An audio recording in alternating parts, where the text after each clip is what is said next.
Good morning, sports fans, and welcome to another edition of NDB Media's Sports Talk with the Guys, home of the Monday morning quarterbacks on Saturday. Yes, ladies and gentlemen, I ask you to forgive me. I was not prepared. I think I am prepared now. Welcome and good morning to everyone. We're going to see what we're going to do today. I don't think we're going to go our regular time, but we're going to get everything done that we can get done today. If you're joining us later in the archive, well, that's your fault, but thanks for joining us. So, thank you. Today is October 19th, 2021. We're going to get to it right now. Wow, we have a 4% chance of rain. What a difference a few weeks make, I suppose. It's partly cloudy today, and it's going to reach a high of 72 to low of 56 here in hell. So, it is what it is, but in other parts of the world, man, it is flooding. Jeez. Anyway, it feels like 57 degrees. The humidity is 85%. Does feel like it. My little cat's outside think it is. Pressure is 30.06 inches. Visibility is 10 miles, but it's partly cloudy. So once you get above the clouds, I guess, wind is heading over a slight tad, a northern orientation, but it's going east at 1 mile per hour. The dew point is 53 degrees. UV index is 0 of 10, and our moon phase is a waning crescent. I ask you to bear with me because I've got several computers going this morning. I'm trying to coordinate. We have a lot of news that we're going to be getting into and a lot of stories. So, again, I ask you to bear with me. So today, a quick look in history. Wow. In the events, back in 1905, the first sanctioned Baseball World Series begins. The Giants of the National League beat the Philadelphia A's of the American League 3-0 in Game 1 at Columbia Park. Back in 1976, the Yankees, in their first American League Championship game, beat the Royals 4-1 in that series of that year. Back in 1983, NFL Buffalo Bill quarterback Joe Ferguson passes for 419 yards with 5 touchdowns, winning 38-35 in overtime over Dolphins in Miami. Backing up a little bit, in 1981, the United States Auto Club Appeals Panel restores disputed Indianapolis 500 victory to disqualified first across the line Bobby Unser.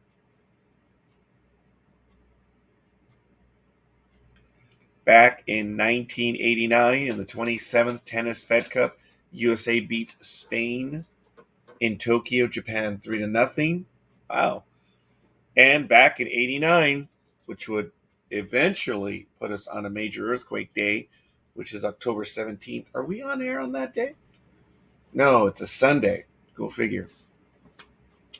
The Giants beat the Cubs 4-1 in the National League Championship in 1989. And in 1997, North Carolina's record-winning college basketball coach, Dean Smith, retired. Wow. It's a nice quick look back in history. Confucius say, he who jumps out of the airplane without parachute is jumping to conclusion.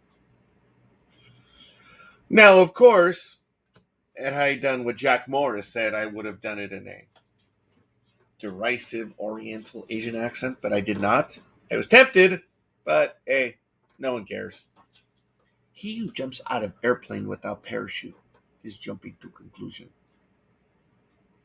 I like that one. That's the joke of the day. I'll have one in a little bit. And I want to welcome everyone who's live listening to us, everyone who's in the chat room. Thank you for joining us. Just let us know who you are and where you hail from. And I'm going to put the link in here. Oh, my goodness. For Facebook on our Facebook page, because that's generally where we are. Whoops. I didn't mean to do that. I got to type it here. StreamYard, so I ask you to bear with me. It's not an overlay, it's a clip. Wow. Oh, it's under banners. Ah, yes. There it is. Because NDB Media is having its work done on it right now. So everything is on Facebook right now. Oops. I was supposed to do that as a ticker. Yes, there we go. See, does that work? Yeah, facebook.com/NDB Media. That's the one that we're going to work with for just a moment.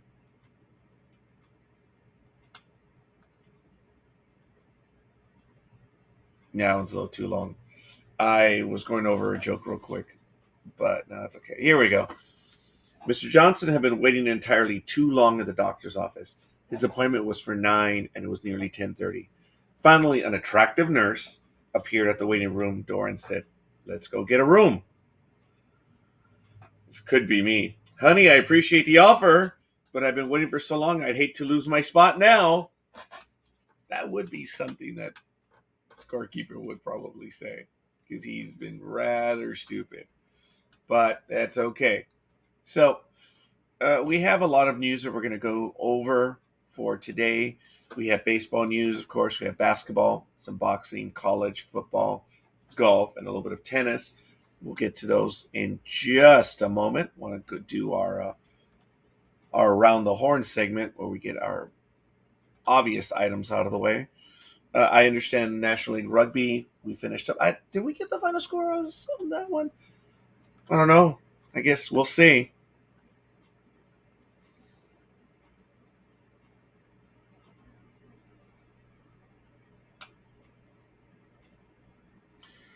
Well, oh yeah, I think we did. Yeah, we did. Or maybe not. In the grand finale, the Panthers 4-12 over the Rabbitohs. Wow. That was on October 3rd, and that was the grand finale. I know. Final. But I do know the correct pronunciation to this word is scheduled. That is the correct pronunciation. Everyone else ignorantly says scheduled, but I have it correct. That's all right. Very quickly, Australian women 6-19 against India women 9-118. Wow. And Marsh Sheffield Shield 21-22. Tasmania leads Cleveland by 204 runs. Wow. Yep. So just wanted to give that one. It's 355 to 500. Wow. Oh, and they scored 59. So that's why they lead by 204. All right. Let's take a look at PGA. And then that should take care of us. And then we'll get to our regular news in just a moment. So, of course, in the leaderboard,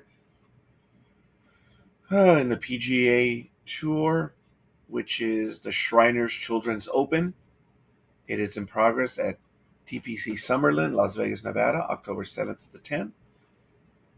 Some JM and Chad Ramey are minus 14 at 128, and this was 128 strokes, followed by Sam Burns and Adam Schenk at 129.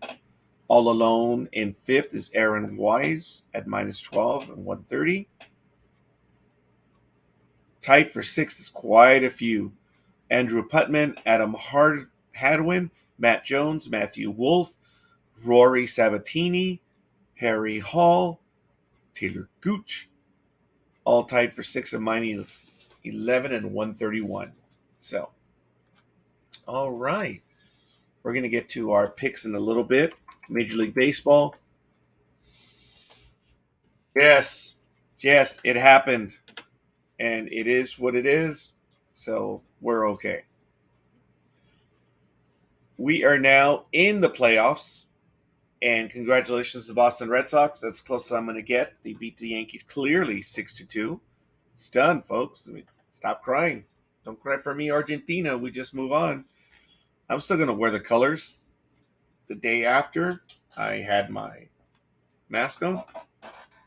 Apropos, because it disgusted me. And the Yankees were there, and coworkers were like, wow, he still wears his stuff. I'm resentful of that fact because I've always shown the colors. Whether they win or lose, it doesn't matter. I was showing them a few days ago. They hadn't won. And I'm not talking about the divisional series. I'm talking about all the time. They haven't won for a little while now. So, what are you going to do? In postseason play yesterday, Game 2, Houston now is over the leading the White Sox 2-0, 9-4. In Game 1, the Red Sox got revenge on the Rays, 14-6, after being soundly beaten in the first one, as Rena stole home, first time in the postseason, home run and a stolen base. Yeah, that's something that, no one's done. So, that's a big deal. In the National League, of course, Milwaukee Cheaters lead the Braves 2-1. I'm sorry, 1-0. They won the first game 2-1. I know the Cheater retired this year due to injuries and stuff. Don't care, but he's a jerk. And the team had him. They didn't do anything to him.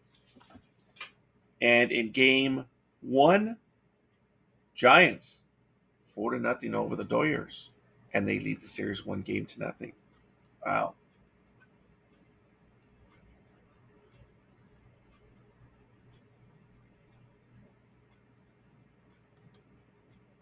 I'm quiet because that's a bit surprising.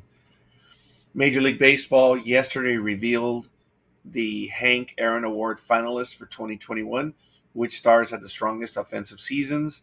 So the 7 American League finalists for the 2021 Hank Aaron Award are Cedric Mullins of the Orioles, Jose Ramirez of the Indians. This will be the last guy ever for the Indians submitted. Salvador Perez of the Kansas City Royals, Shohei Ohtani of the Los Angeles Angels of Dodgers I messed that one up. Of the Los Angeles Angels, Aaron Judge of the New York Yankees, Matt Olson of the Oakland Athletics, and Vladimir Guerrero Jr. of the Toronto Blue Jays.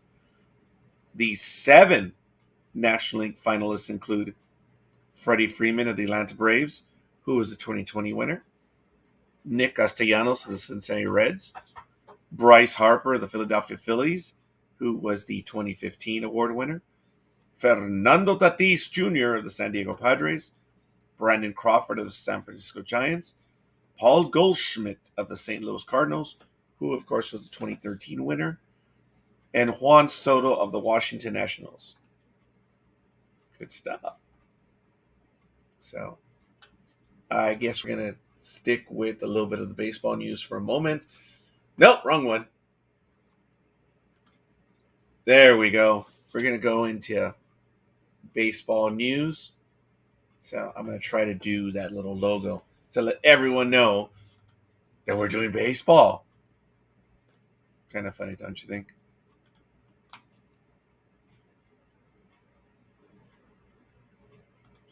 This story is a follow-up to Trevor Bauer. Of course, he broke his silence. Have you guys ever noticed how he walks? He's making fun of McGregor, apparently. Bauer, you look stupid. You do. That stupid walk. But whatever. I'm going to pile it on because I can.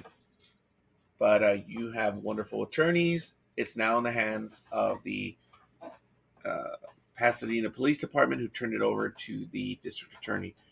I was surprised that ESPN and several other outlets reported that LAPD was the one at the time making the determination. There was no such determination. It was Pasadena Police. But whatever, they're not paying attention. This happened earlier in the week, roughly October 5th. On the day Major League Baseball kicked off the 2021 postseason, Los Angeles Dodgers pitcher Trevor Bauer posted a video on social media for the first time in over 3 months. In the 37-second clip, he briefly referenced legal issues that had kept him from taking the mound for the Dodgers since June 28th, and then said he would soon be rolling out baseball content here throughout the postseason as a way to celebrate baseball culture and entertain his 394,000 YouTube subscribers. Bauer's been on paid administrative leave since July 2nd while Major League Baseball investigates sexual assault allegations against him. In August, a Los Angeles judge rescinded a restraining order, which, of course, the claimant was trying to make permanent, that had been forced for 2 months after a woman accused him of assaulting her at his home. Bauer apparently referenced that decision in his video, saying it speaks for itself. And forgive me, I should have posted this one right here in the chat room so you can get to it. And there it is. The link is in the chat room. There's the link right there. He also noted there's another pending legal matter that he's not able to discuss, and that's the actual action by the district attorney in Los Angeles County. Bauer, who's now 30, won the National League Cy Young Award last year with the Cincinnati Reds, then signed a 3-year, $102 million free agent contract with the Dodgers of the offseason. He pitched 17 games for the Dodgers before the sexual assault allegations became public, and he was placed on leave. That leave has been extended through the end of the 2021 season. Pasadena police have turned over information of the case over to the Los Angeles County District Attorney's Office, but so far no charges against Bauer have been filed. So that's what we have in baseball news other than the playoffs. Look, yesterday, wow. Let's take a look at the game. Box scores. Logan Webb, obviously, they call him the Webb Gems of Major League Baseball. What a game. 4-0. Webb beat Buehler. That one genuinely surprised me. They were all over Buehler, but it happens. You're off sometimes. He is the number one for the Dodgers. So it's just is what it is. Buehler went 6 in the third innings, gave up 6 hits, 3 runs, 3 earned, walked 1, struck out 5, and gave up 2 gopher balls. And Webb went 7 2/3, gave up 5 hits, struck out 10. That was it. 5 base runners. That was it. That's impressive. 10 strikeouts. No doubt about it. That's the way you get it done. Ease. For the game, La Stella went 2 for 2 with a run scored. The big hit, of course, was Bryant. He went 3 for 3. But Posey, 2 RBIs. So that definitely is the one. So in the wild card game over Boston Red Sox, in the 14-6 victory, was there really any pitching? But whatever. Jeez, Kike Hernandez, former Dodger, went 5 for 6, scored 3 runs, had 3 RBIs. Bogarts went 3 for 5, as did Verdugo. Martinez went 4 for 5 with 3 RBIs. Wow. Yeah, that was big. And, of course, Arroyo, so did Schwarber. They went 0 for whatever. On the other side, Azarena went 1 for 4. What a difference a game makes. And Luplo went 1 for 1 with 4 RBIs. Wow, that helps the box score. His OPS is 1.667. That's impressive. Pitching, there really wasn't much. Hauk for Boston went 5 innings after Sale lit up like a Christmas tree. Sale went 1 inning, gave 4 hits, 5 runs, 5 earned, walked 1, struck out 2, and a home run. Hauk went 5 innings, established order, so he was awarded the win with 2 hits and a run. Yes, it's up to the scorekeeper to determine who gets the win and who gets the loss. It's obvious who would get the loss. It's much easier to determine. But it doesn't exactly mean the guy that's of record, when say he's, which, did I award myself the win? No. We had Louis Carrier as a scorekeeper, so I was awarded the win. I was awarded a win because I left with the lead, and then my team came back and scored like 10 runs.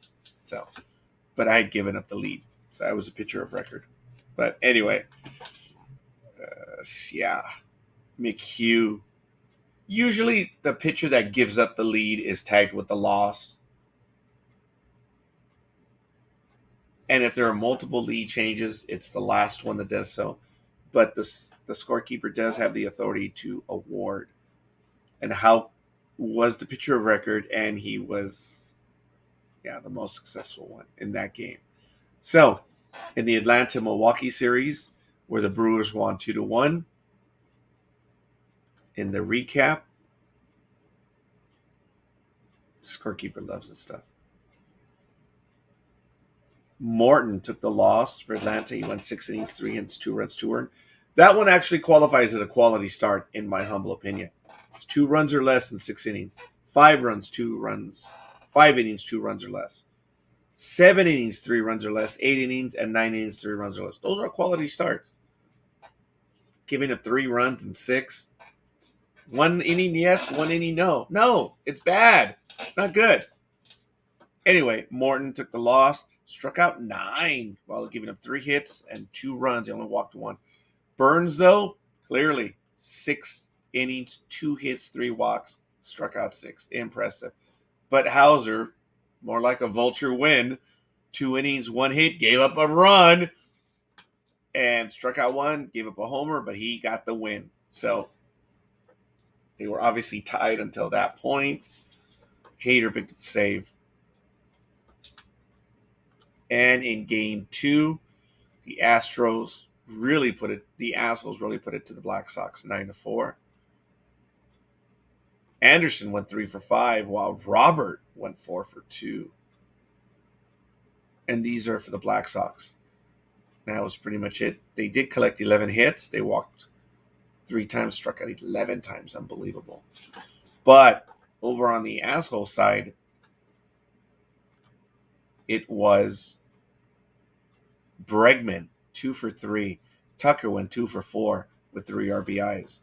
Gurriel and Correa also 2 RBIs. Wow. Well, Valdez for Houston went 4 1/3, gave 7 hits, 4 runs, 4 earned, walked 1, struck out 6. All horrible. And Stanek was awarded the win, where he pitched 1 inning of relief, gave up a hit and a walk. Bummer. What a bummer. Got the loss. He got an out. 3 hits, 3 runs, 3 earned. Wow. Giolito, the starter, went 4 1/3, 3 hits, 4 runs, 4 earned, walked 5, struck out 4. Ugh. Absolutely horrid, some of these pitching numbers. But doesn't matter. It is what it is, ladies and gentlemen. Forgive me a moment. Once again, A-holes lead over the Black Sox 2-0. Red Sox and Rays are tied 1-1. And the National League, they're only 1 game in. Brewers lead, as do the Giants. 1-0. So that's quickly what we have in baseball. I'm going to wait for a few other souls to join me so we can take care of the NFL. Our picks, they're ready to go. And we'll see. What I'm going to do right now in Sports Talk with the guys is I'm going to prepare the page so that we can get the thread going for the links. So we're on week 5, and I ask you to bear with me. I'm going to cut and paste all the NFL picks. And it's going to be updated, of course. Sorry, it's taking a while to cut and paste. I don't know why. Come on. Okay. Here we go. Week 5.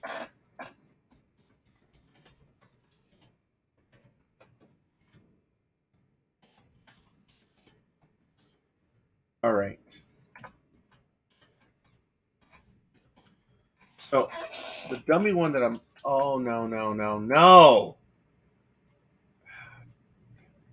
Sorry, folks. It copied and pasted the Bauer article. I didn't want that one. I specifically... Oh, now it's... Sorry. I don't feel well. Leave me alone. Okay, here are the picks that are being posted. They will be updated, of course. There it is. It's on the Facebook page. That will be the thread for week 5. You can go ahead and put that stuff in there. And I think we should be okay. So, we're going to get to additional news that I have. Let's see. Do I have the PGA Golf one? No, I don't. I'm going to have to get that one. But all right. Well, apparently there's some issues going on. The feud continues. Bryson, DeChambeau, and Brooks Koepka will square off in the next match, allegedly. During a resounding American victory at the Ryder Cup, Bryson hinted there was more coming between him and Brooks, but didn't let on to what that might be. But now we know, of course. The fifth edition of the match, the made-for-TV series presented by Turner Sports, will take place the day after Thanksgiving and will set new buddies Pekka and DeChambeau in a mano-a-mano competition in Las Vegas. According to the release sent out on Tuesday, the event will take place at the Wynn Golf Club, which sits just a few big swings from the Strip. The pair will face off in a 12-hole showdown with the usual cast of Turner characters, of course, Ernie Johnson and Charles Barkley, handling the telecast. TNT's presentation will be simulcast on TBS, True TV, and HLN as well. Live coverage will start at 4 p.m. Eastern Time. And this one is going to be, I just had it, the day after Thanksgiving, so that's going to be Thursday. So that should make the calendar 26th. So it's going to be a golf event. Mano y mano. Pecchi versus DeChambeau. Okay, I had to write that super quick right here. So for everyone watching us both live and in the archive, well, not in the archive, duh. You wouldn't, but if you're listening to us, why don't you let us know who you are and where you hail from? We would love to know where the misery is. I'm not really expecting the big dog to join me today. He has had personal tragedy in his life. I didn't really know if I was going to comment on it, but I'm going to now.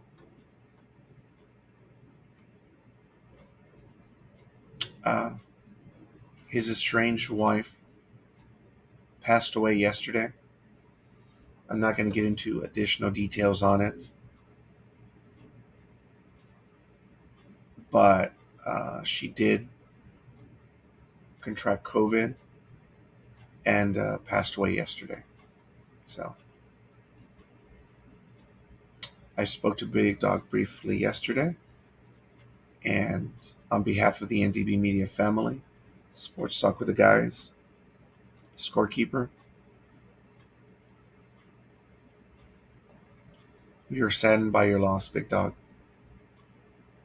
Peter Gama, we are sorry.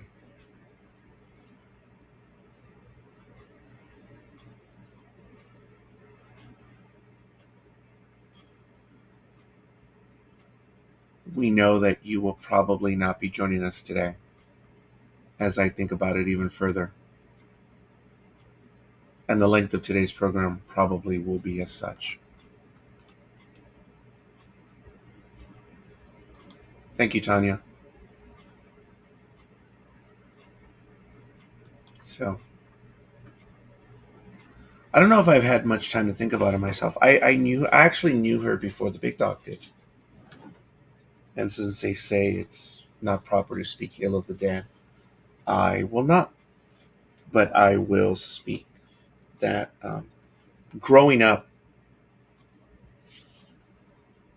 there's a group of kids, Ricardo de Leon, Arturo Soto, and myself.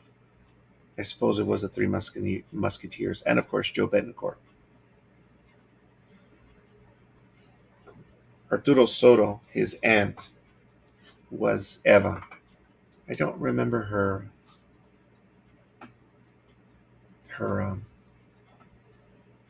single name.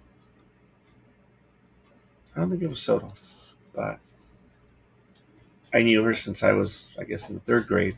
Turns out that she's like a year or two older than I am, but what did I know? And I met her back in the third grade.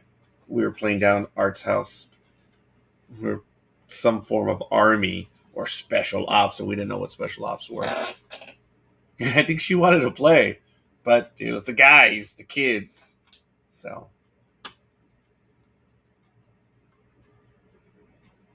when, and I don't know how you met her. I think he was working at Rite Aid, of course, and I think a store over was where she was employed at.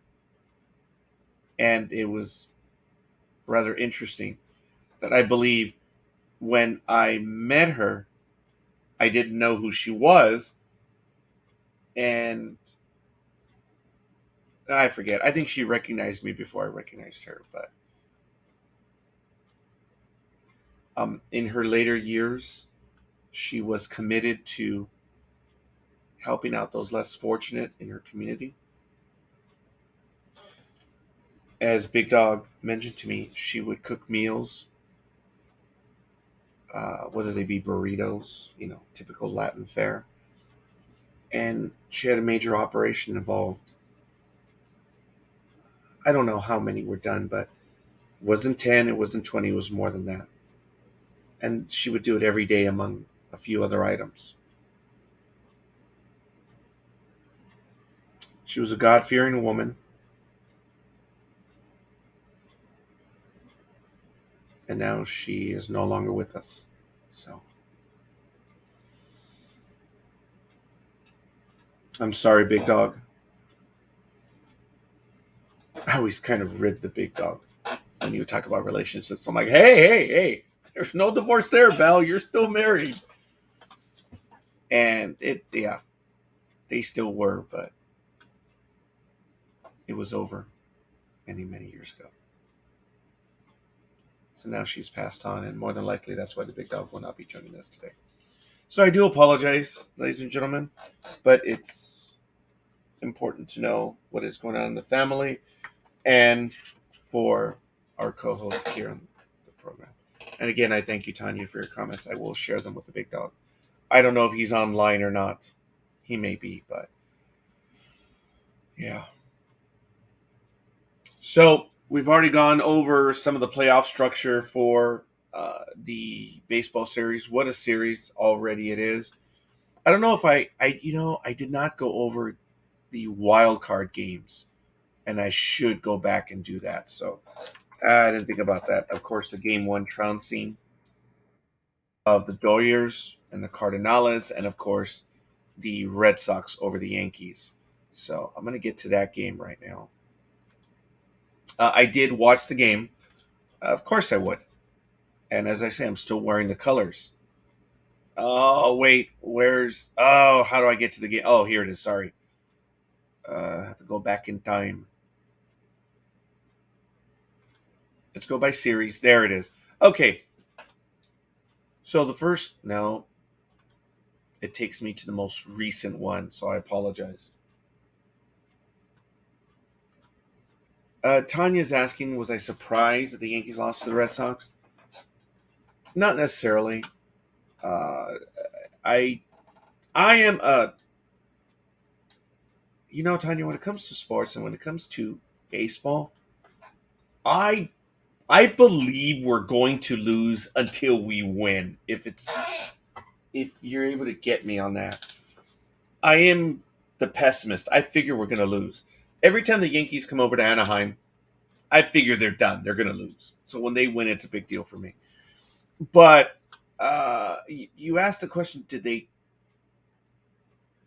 who deserved to win, Boston or the Yankees? Because look, this is the way I see it, and let me give you a little bit of history, Tanya. When in 2004, when the Red Sox flat out beat the Yankees 4-3 after being down 3-0, everyone was saying that the Yankees choked. No, Yankees didn't choke. In my humble opinion, the Red Sox beat them. For me to say, oh, they flaked, they choked, that doesn't validate what the Red Sox really did. I know, Yankee fan, right? Folks, no one has come back to win being down 3-0 except for the Red Sox. Yankees didn't fold. They didn't choke. The Red Sox beat them straight up. And I've always believed that. They got beat. They had every chance to win, but obviously Boston wanted it more. So that's 2004. So I don't believe the Yankees choked. They just got beat. Did they deserve to win? Tanya, I don't believe anyone deserves anything. Even on the line, oh, you work hard, you deserve this. No. No one deserves postseason experience. No one deserves this. I don't. It's like, oh, and thank you, Tanya, for reminding me. about one of my favorite lines in baseball. I don't believe anyone deserves anything. You have to go out there and earn it. So the Red Sox, they pretty much resoundingly earned it. So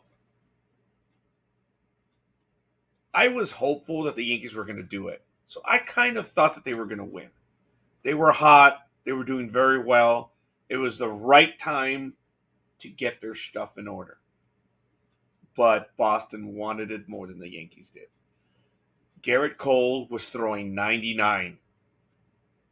Schwarber teed off on that pitch. I thought Cole had his 99-mile-an-hour fastball. He got beat. Maybe he didn't have his heart into it. Doesn't matter. They lost. They didn't fold. Well, okay, in this game I might say they did fold, but Boston beat them straight out. Did they deserve to win? Tanya, no one deserves anything. You've got to go out and earn it. You don't deserve a trophy for showing up. You don't deserve a certificate. A certificate is what you get for showing up. You don't deserve a trophy. You've heard us, this pussification of America, don't like it one bit. And the only thing you deserve is what you earn. And that's how I feel. So I am going to find the article about it that I was alluding to that Tanya reminded me on. And someone in baseball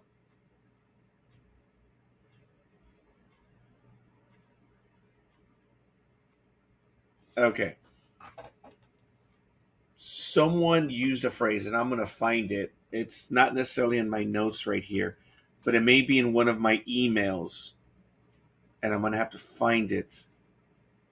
And I'm searching for them right now because I have all my notes for today's game. We'll see. Forgive me a moment. I'm going to bring on our guest from last week. Good morning, JM. How are you? I'm good. And yourself? Doing real well. Just whining over some of the events in baseball, but beyond that, it's all good. So, Awesome. how you doing, man? How's the weather out there? Man, actually, it's good, man. It's a little humid right now, but it's starting to cool down. That's the good thing.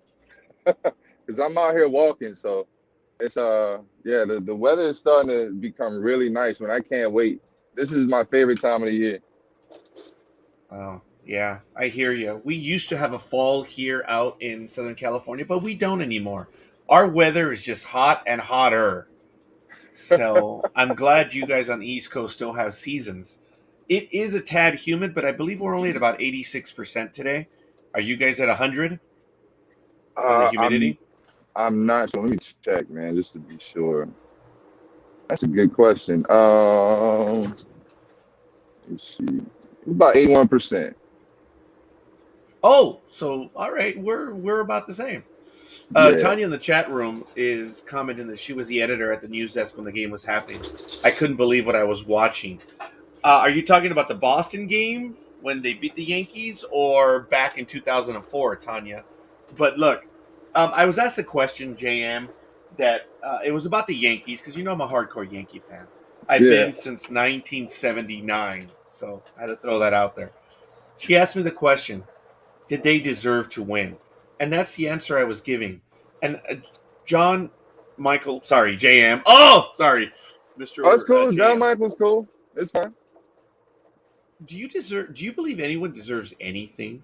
Let me preface it by this. You know the phrase in some sports, there are certain players that never taste the playoff. And there are people that say, well, so-and-so deserves to be in the playoffs or this and this, whatever. And I'm absolutely against that. It's no. So-and-so doesn't deserve that. No team deserves it. You have to earn it. Yes, and I've always believed that. Oh, go ahead, James. Yes. No, I agree. I agree. You work hard, you get what you deserve. That's the only way you deserve it, if you work hard. That's it. And then even then, it's not even promised. So that's right. I am bummed because Tanya brought up a comment which reminded me of something that happened in Major League Baseball this week, or it was in sports. I'm trying to remember it. But JM, one of the phrases that irks me the most they deserve this. No one deserves anything. Nah. But the other one is, and it happens a lot in baseball, and it just irks me to no end when someone on television or radio says, well, when you're talking about relievers, the Mariano Riveras of the world, a lot of analysts say that. they do. And you know why they say that, right? Because that's Because the they, best way they could make a comparison. okay, now that's interesting. And I appreciate it, James, because I have always contended when they say that, it's because they have nothing to say. When they say the Mariano Riveras of the world, dude, there's only one that has Right. attained. So how can you say, okay, when you're talking about the Mariano Riveras of the world, whoa, wait. There is no one that has attained what he has attained.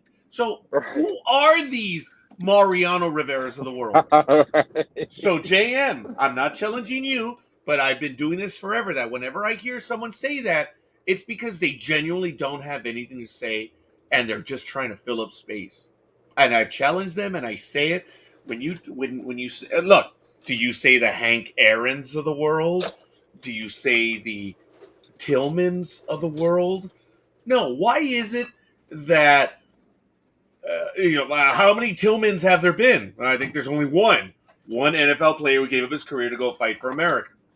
So, it's a pet peeve. I dislike it passionately.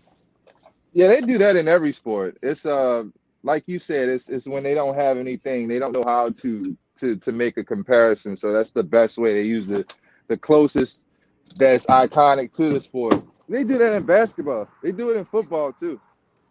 And it does suck because, a lot of players, they put a lot of players on a lot of pressure on players, and the players feel like they have to live up to that, which is not cool in my opinion. Oh, 'Cause every JM, that's another one that I may think about where they say, you know what, uh, this is who he reminds me of. And yeah, when people latch onto that and they refer to that player as the upcoming so and so, that is tough, dude. To have that yeah. moniker put on you, yeah.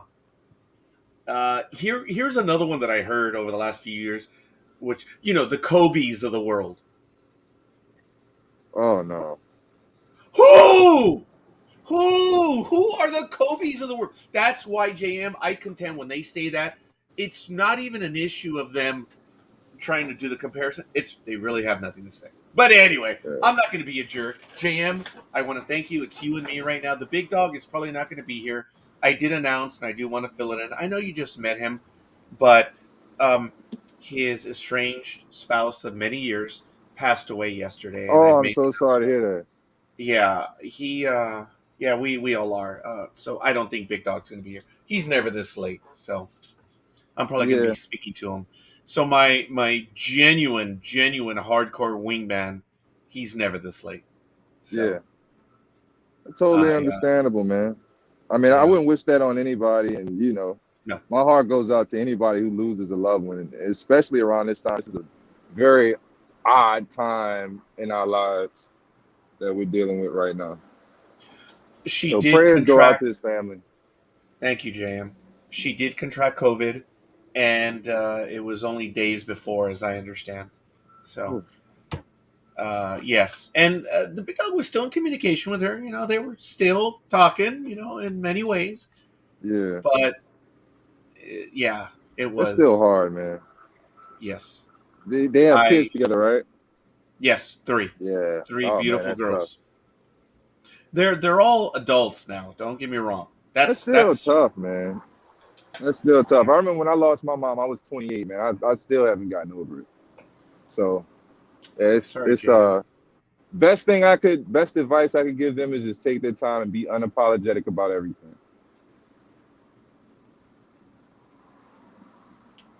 I like that, young man. Yeah. I am going to take that, if you don't mind. I'm going to use that. Yeah, anytime. No problem.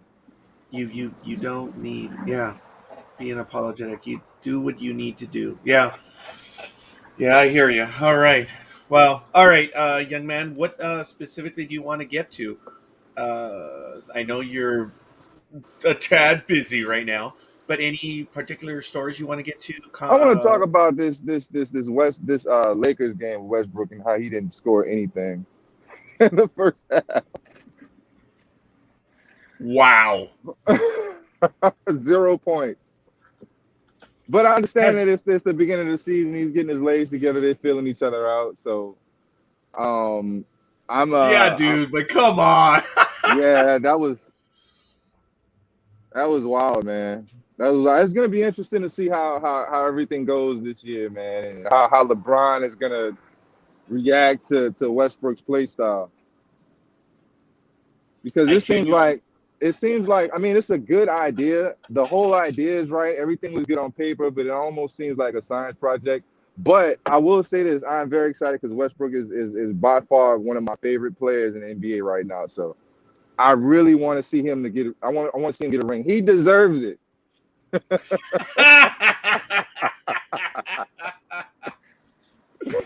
Okay, fair enough. But I feel that I get what you mean by that, both sarcasm and the reality. Look, there are times when the word is apropos. Yeah. Don't get me wrong; it's just a word that does get on my nerves. That's usually it's used incorrectly. So when is it used incorrectly? When scorekeeper thinks it's used incorrectly. But I get where That's you're the coming from basis. because today in today's society, everybody is basically a Oprah show where everybody gets a car, you know. So I get it, man. It is annoying. It is very annoying. Everybody wants to be included, and if they're not, they lose their minds, man. It takes away Yeah, from the competitive nature, and it stunts our growth from evolution when we don't take to the hard things. We always trying to go the easy way out. yeah, yeah.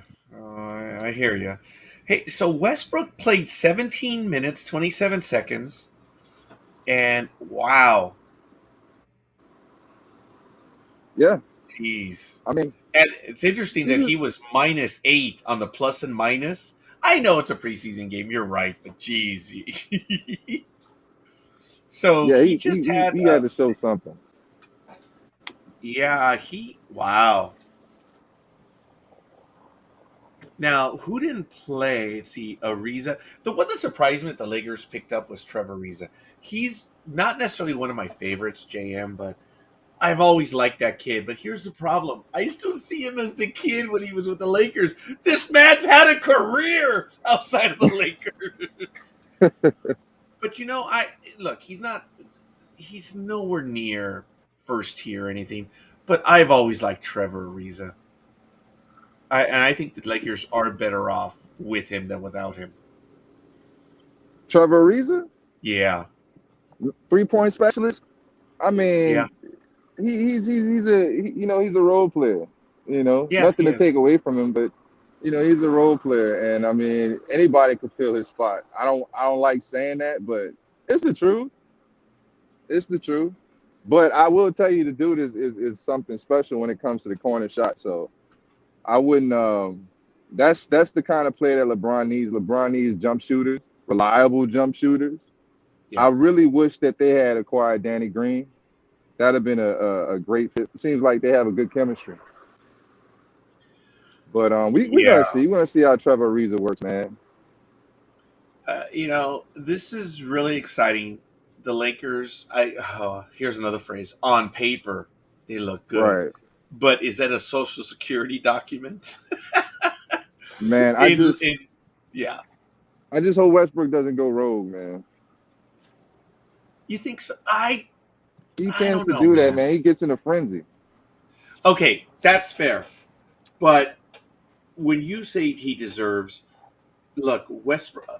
I'm not sure, Jam, if you were in the conversation when I was talking about. Dude, we don't know what these guys. We have not lived these lives. Yeah, We don't know the drive it's taken, the personalities that they really have to be where they are. Look, they had that extra to be there. That when they saw the NBA court, the game, they said, "I'm going to be there," and they made it there. We said we're going to be there, And where are we? It's a 6:50 a.m. on a Saturday morning having a wonderful conversation about sports.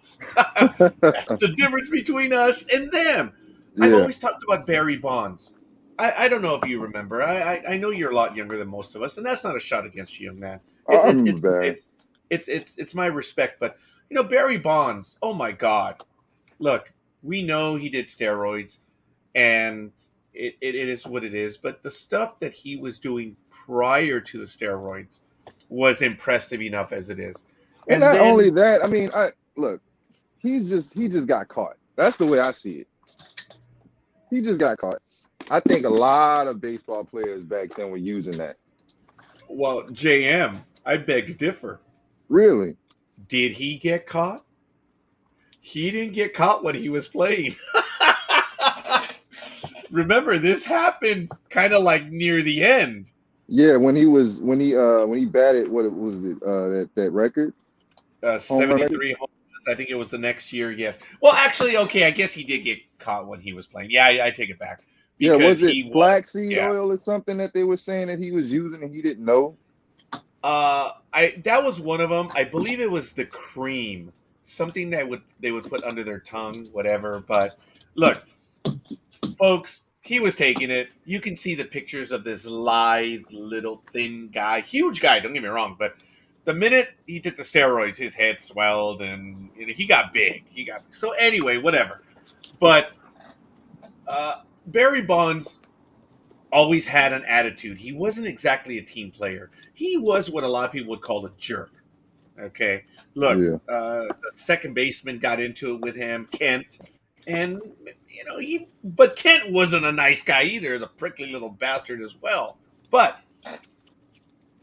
how I does mean, Bond? Go ahead. how many nice guys do you know win championships? Fair enough, and I don't, and Reggie I want Miller to was a add. nice guy. Reggie Miller was a great guy. And look what happened. Malice in the Palace. He could not keep that group together. Sometimes you Oh got to yeah, be an asshole. yeah, and I believe it leads to what I'm saying, that Bonds, that's how he got. I mean, it's right or wrong. That's who he was. It was that drive. It was that desire. That's what got him to be there. If you take Right. that away, is he Barry Bonds? No. Because Jordan wouldn't be Jordan without his attitude. Everybody thought he was a jerk too. But look, he's got 6 championships. Yeah, yeah. So going back to Russell Westbrook, we can say whatever we want about him. He's there. He's earning the quan. He's doing well. But I've got to believe that he's listening to what everyone is telling him. That, dude, this is probably it. This is the chance. And if you can be a little bit of a team player, there could be magic this year. Because, oh my God, dude. I never thought I would be saying this, but Dwight Howard is on that team. Oh, anyway, forgive me. Carmelo Anthony, Westbrook, the little diva himself, who has done very well to shut me up, Rajon Rondo. Oh Oh, yeah. LeBron James. Oh, and what's that other guy? That other big guy? Oh my God, this is the team. Yeah. Anthony Davis. I mean, wow. If they Yep. can put it together, this could be a terribly exciting team. So, I don't know. Are you a Laker fan, young man? Uh, yeah, I'm a Who's your Bulls team? fan. I'm a Oh, you Bulls are? fan. Okay. Yeah, I'm a Bulls fan. I'll say that. I'm not opposed to the Lakers though. Okay, fair Now, enough. nowadays, I'm more into players because today in today's game, players don't necessarily stay with one team, so it's really hard to adopt a team right now. But yeah, I mean, I'm in favor of the Lakers. I'm in favor of the Lakers, and like I said before, I want Westbrook to win a ring. I want Westbrook and Melo to win a ring. Oh, okay. Fair enough. Yeah, Their time may have come. I'm in on it. Look, I'm a casual to ardent Laker fan. I've been Lakers. That's been it. I'm really not any other basketball team. There is only one team that I dislike. Oh, and the word hate too. I'm not big on that word. Everyone uses it, Yeah, me so either. I mega loathe. But anyway, the one team, and this happened. I know you haven't heard this story, but Big Dog and I went to a Laker game, or no, a Clippers game. Were they playing the Lakers? I don't know, whatever. But anyway, we were at Staples Center, but it was Clipper night, so I don't know who they were playing, and we were in line to purchase some food, and there was this younger girl that came by, and being the older guy that I am, I turned around and I bumped into her. It was not intentional, but I bumped in, and oh, I'm sorry, but the look she gave me was like, how dare you? Don't you know? And I looked at her and I saw that instant attitude. I said, "Don't give me that attitude, woman. This is a Clippers game. You're at a Clippers game. Don't give me that attitude." Had it been a Lakers game, that's different. But you're at a Clippers game, woman, so shut the hell up. Oh, man. So, yeah, had it been a Lakers game, I probably would have. Oh, God, I'm sorry. And I apologize because you're at an it game. There are no it games for Clippers. But anyway. I tell you what, man, the Clippers are probably the biggest disappointment in my book when Yep. it comes to like teams that were put together. That was a travesty, man. Oh, yes. I think they could have gotten it together, but they were so arrogant. And I honestly don't think Kawhi is a team player. I don't either. I like Kawhi Leonard, but I've soured on him. Yeah. His run to get his ring was incredible, man. Oh man, was it? Oh, I It enjoyed was that so run. dramatic, man. It was so dramatic. Oh man. Look, it was obvious he was a leader of that team and he was doing stuff, but the other players, which they're going to be the other players, it was a team effort. It wasn't, well, okay. No, it was the Kawhi Leonard show, I but mean, he had a good team with him. that team in particular, they were determined to win. Yes. They had never had a player that caliber before, and I think the hype surrounding, Kawhi coming there and just being there for 1 year, they wanted to make the most of it. Kyle Lowry was magnificent Oh, in that yeah. series. He did a lot of stuff that I didn't expect him to do. He was just chucking up balls, man. He was going in. I was like, wow. I was more impressed with Kyle Lowry than I was with Kawhi. All right, fair enough. Yeah, because we already figured what Kawhi could do. Yeah, Lowry. Look, that team, it rose. Kawhi was not alone on that team. He had great supporting players. They rose. They came, No, not by any but chance. yeah, but that drive, that desire led him, and good for him. I just wish he would duplicate that just a And tad they over were, here with the Clippers. I don't think that's gonna happen, man. I No, don't think it's I not. think that was his last championship run. Yeah, yeah, it's just not there. We talked about it when they announced or they had groundbreaking for the new arena here in Inglewood, and it was obvious that Kawhi did not want to be there. It was in the body language. It's like, dude, it's like the little 10-year-old that had to go to church with the family, and it was amusing. We made fun of it forever, and it's like, dude, you're getting a new house. It's gonna be a nice place to play, but whatever. Ah, it is. It is what it is. We don't have our usual cast of characters here, so we don't have a lot of the play and the other stores bringing on. And I have a lot of stuff to get to, but I want to know what you would like to discuss. I know Westbrook. Look, to put a pin in that one. This playoffs, man. I don't even know if the NBA games count really for anything other than them just trying to shake out, the muscles to get them going. Because if there's a game that you gotta be in top physical shape, duh, it's basketball. If you have no physical shape, you're done. Yeah. All they're doing is loosening up their legs. I think it's funny that he didn't score, and it's all right. It's not of that of which things to come, but people will point back to this game later. It's like, nah, it's preseason. They don't count. And it's good. I don't think we're going to get that. Westbrook still had a fine year this last year. And if he even gives us anywhere near that, oh my God. But, JM, can he play with the Team Lakers? Because there's more. Has Westbrook ever been on a team more talented than this one? I don't think so, huh? No, no, Not even he close. has not. And there are guys that have been to the big game. Yeah, So, and he's been there too. Let's not dispel that. He's been there too. I think if he gets back there, he'll do some damage. Gotta get back there though. hell yeah. Right.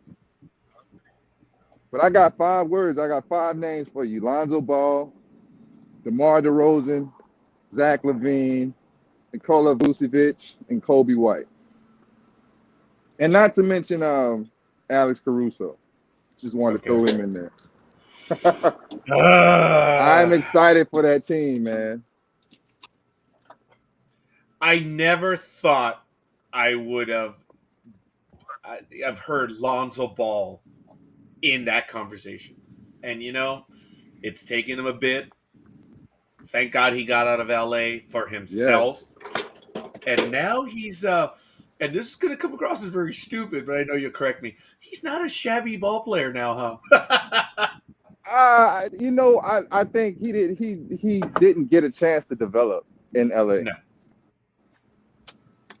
I don't think that they necessarily wanted to draft him.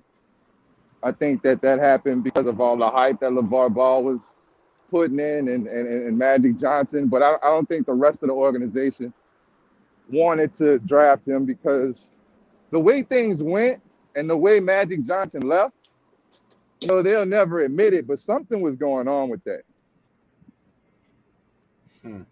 I don't know what it was, but something along the lines, some kind of disconnect happened. And, I never thought about that. It's a shame the big dog is not here to talk about that, because he is in Laker land. He is deep in on that. Yeah. Huh. That's interesting.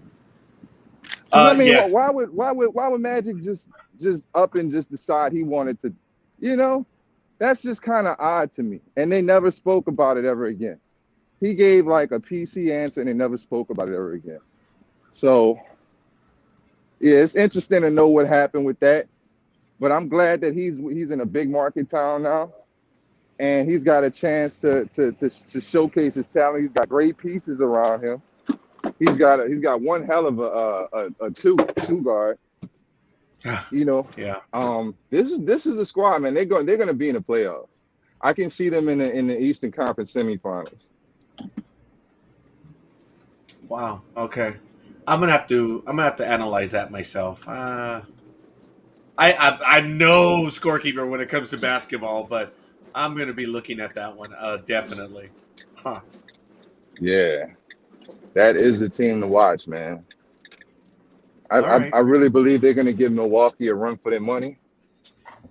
Oh, that I can see. Oh, heck yeah. Yeah. Dude, those 5 names. Oh, my God, yes. And then Lonzo is one of the, believe it or not, Lonzo Ball is one of the best transition players in the league right now. So don't sleep on it. All right. Well, there you go, folks. All right. Well, look, we don't have most of the folks here, but I will get to them since I do have you here right now. Did you choose for the NFL? Did you choose a pick, whether it was the Rams or the Seahawks? Yeah, I chose the Rams. Okay. I think we all went with the Rams. That was easy. I think we all got a gimme on that one, folks. So the Rams ended up taking the game 26-17 over the Seahawks. I just didn't see them doing it. We'll go over the major possible injury for their quarterback of the Seahawks.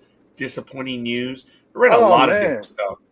I don't get it, man. I just don't get it, man. I don't get the fact that they just cannot get a decent O-line.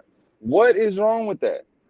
This dude has been taking so much punishment over the years, and he just keeps getting back up, and he keeps delivering. And they just it seems like they refuse to develop his O-line. Yeah, he has never had a good offensive line. Oh, real never. Okay, fair enough. Because I know over the last year and a half, it's just not been there. And No, I don't understand sometimes the way these teams draft, but it's going to be all on what's his face, up there in Seattle. I 2 and 3 starts generally lead to teams. Look, the Seahawks have almost no chance whatsoever to make the playoffs. I mean, the no. season's done already. Look, I'm not going to write them off because we've all seen incredible comebacks, but the reality is, I just don't see it from them. This team has way too many holes. There is no line up front, and their next quarterback's going to get beaten up just as well. That's a shame. That is such a shame. It's gonna be worse for him. It's gonna be worse for him. I can see him throwing at least 2 picks a game. We'll see. Yeah. All right. Fair enough. I agree. But folks, what I'm going to do is I'm going to begin the NFL picks. JM, are you good with that? Do you want to go over? It's going to be you and I, and then everyone else will fill in their picks later. Okay. We do have several people watching, but we're going to get to it, folks. Let us have your comments. But I think we're going to go through this. Might be a little quick. I don't know. We'll see. Let me get set up over here. I have my NFL picks. Boom. All right. First game. A lame one. Jets 1-3 versus the Falcons 1-3. Ugh. Falcons. Yeah, you're taking the Falcons. Yeah, I would All take right. the Falcons on that one. Okay, JM, I gotcha. And Scorekeeper is also going to take that one as well. So, anyone else watching, folks, that you want to go ahead and join us? We're going over our picks right now, and we'll see. Gridiron Girl just joined us. All right, Gig. We have our first pick. We have Jets, Falcons, and both JM and I are going with that. So give us your picks, folks, and we're going to continue. And there it is. Oh, she's going with the Jets. Ugh. Upset. Well, they're both 1-3. Well, yeah, okay, it would be an upset because they're at home. Okay, fair enough. The next game that we're going to go over, it's an easy one. It's going to be oh, wait a minute. Did I do that one? Oh, yeah, I did that one accidentally. Sorry, I apologize. Jets at Falcons. Okay, the next game is going to be. Wait a minute. Am I doing this right? Forgive me. I'm all set up. Oh, okay. The Lions and the Vikings will be the second game. Hey, sorry. Had my Vikings. head up. You're going to go with Vikings? Yeah. Yeah. Matthew Stafford is gone, man. Who do they got? Nobody. Yeah. I'm with you on this one. So, yeah. I wonder who Gridiron. Oh, she's also going with them right now. Yeah, they are rebuilding. Okay, I'm going to switch my view for those that are watching. That way you can see the picks and everything that I'm doing on screen. So, all right, we got that going, folks. We have so far these right there, so you guys can follow along. Okay, the next game that that's the Thursday night game. This was, the next one is New Orleans and Washington. New Orleans all the way. I'm gonna pick New Orleans every time. Okay, that's good to know. Saints fan till I die. Versus Washington. Gridiron Girl, I think. Wow, this is the first time, buddy. You and I are on the same one for the first three. And Gridiron Girl. Okay, so we've got the first games there in. All right, the next game that we're going to be visiting is okay. Oh, I see what I did wrong. Okay. Okay, next game is Patriots 1-3 versus the Texans 1-3. I'm gonna go first on Patriots. this one. I'm going. Oh, you're going with the Patriots. Yeah. Just curious, why? I believe in Belichick. Okay, what is Gridiron Girl gonna say on this one? I'm curious. I'm. Belichick is not gonna go 1-4. I know that for certain. He's gonna win that game. Wow. Okay, I didn't get a chance to take a look at the numbers. I'm going to look at them right now. Forgive me for stalling. I always go by the number. Oh, Gridiron also went with the Patriots. Damn, both of you. Okay. I'm going to go with the peer pressure. I was leaning towards the Texans, but all right. I'm going to go with that one. Okay, folks. Next game to watch, it's going to be the Dolphins and the Buccaneers. Oh This man, one's of kind of course. easy. Yeah, Yeah. the Okay, goat. folks. I'm picking the goat. Of course. Yeah. And when he won his sixth ring, that's when we said it's over, folks. Oh yeah. He is the GOAT. Oh man, I got so much lip over that. Like it's all about winning, folks. That's what it is. And yeah, I'm going with him as well. And Gridiron Girl. Oh man, this might I be. think I think this last championship really cemented it though. Because you Oh, look at how Belichick is doing this year, it's like, and how he did last year, it's like, okay, maybe the magic wasn't with you, Belichick. You're a great coach, but you know, oh yeah. Now this is a game where it looks like they're balanced. Whether they are or not, it doesn't matter. This one is interesting. Green Bay Packers 3-1 versus the Cincinnati Bengals. oh, Folks, Packers. look at these numbers. Okay, you're going with the Bengals. All I'm right. going with the Packers. Oh, Packers. I apologize. Yeah, Look, folks, on total offense, I'm going to go with Packers and Bengals. So total offense is 25th to 22nd. Defense 6 to 7. Passing 24th to 23rd, and rushing 24th to 23rd. This is like wow, they're right in there. yeah. But hey, man, they got a great quarterback, and so Last time these two teams played, it was a long time ago in 2017, September 23rd. Packers did beat them by a field goal, 27-24. JM, I hear you, and I appreciate it. JM went with the Packers. I believe they're at home. Gridiron Girl is going with the home team. And I'm finally deviating. I am going with the Bengals.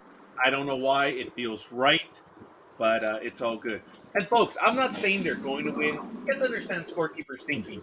This is the team that I'm leaning to. I'm not saying they're going to win, but this is the team that I'm choosing. So I okay. don't know.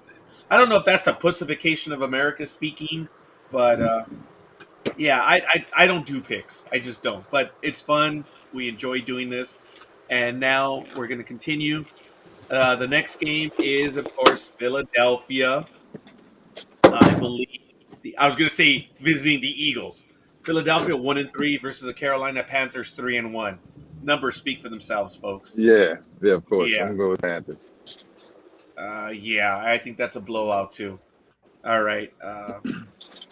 Actually, I think I did jump a game. So, JM, scorekeeper, going with the Panthers, and Gridiron Girl. All right, that one was easy. I messed up. Broncos and Steelers. Oh,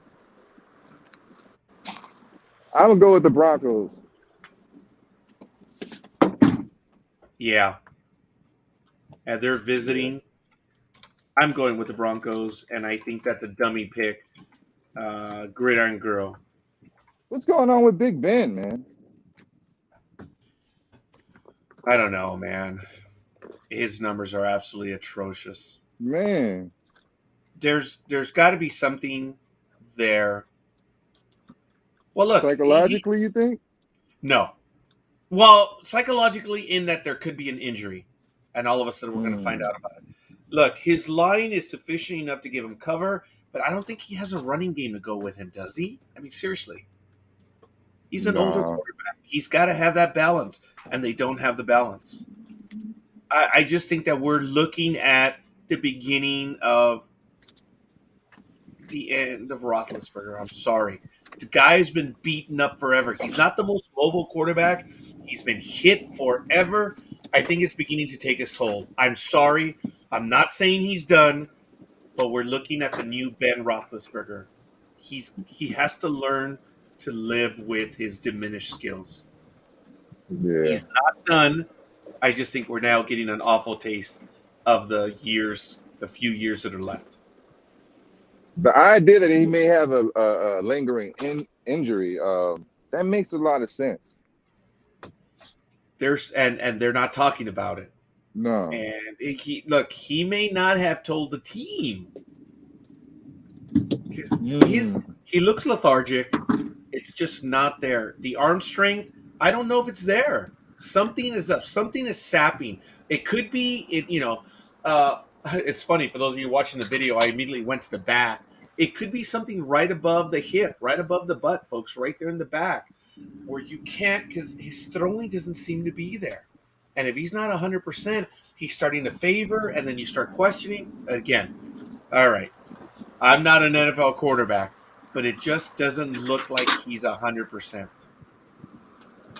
Yeah, that's a fair assessment. And I appreciate that. And that's the difference between us and the guys. We assess, they play. So I'm good with it. So the next one's going to be easy. Titans, Jaguars. I know the Jaguars are at home. That's Couch Potato's favorite team. I don't know why. Don't care. I'm going. Scorekeeper is I'm saying going the with Titans Mark are going to Henry. do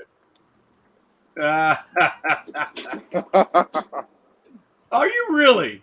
Yeah, I'm going with the Titans, man. All right. Fair enough. Gridiron Girl, let us know what you're going to take. And then we're going to do the first one. Okay, she's also taking the Titans. Sorry for the emails that are coming across screen. I've got to shut my Outlook. I'm sorry, I said Mark Henry, Derrick Henry.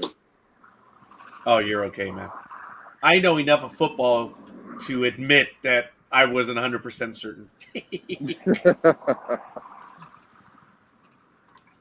Gridiron Girl. Okay. So we got it. All right, folks. This one's going to be an interesting game. This is one that I'm going to try to watch myself. It's at 1:05 p.m. on CBS. It is the Browns 3-1 versus the Chargers 3-1. The I don't Browns. know I'm about gonna you go with the guys. Browns. Okay.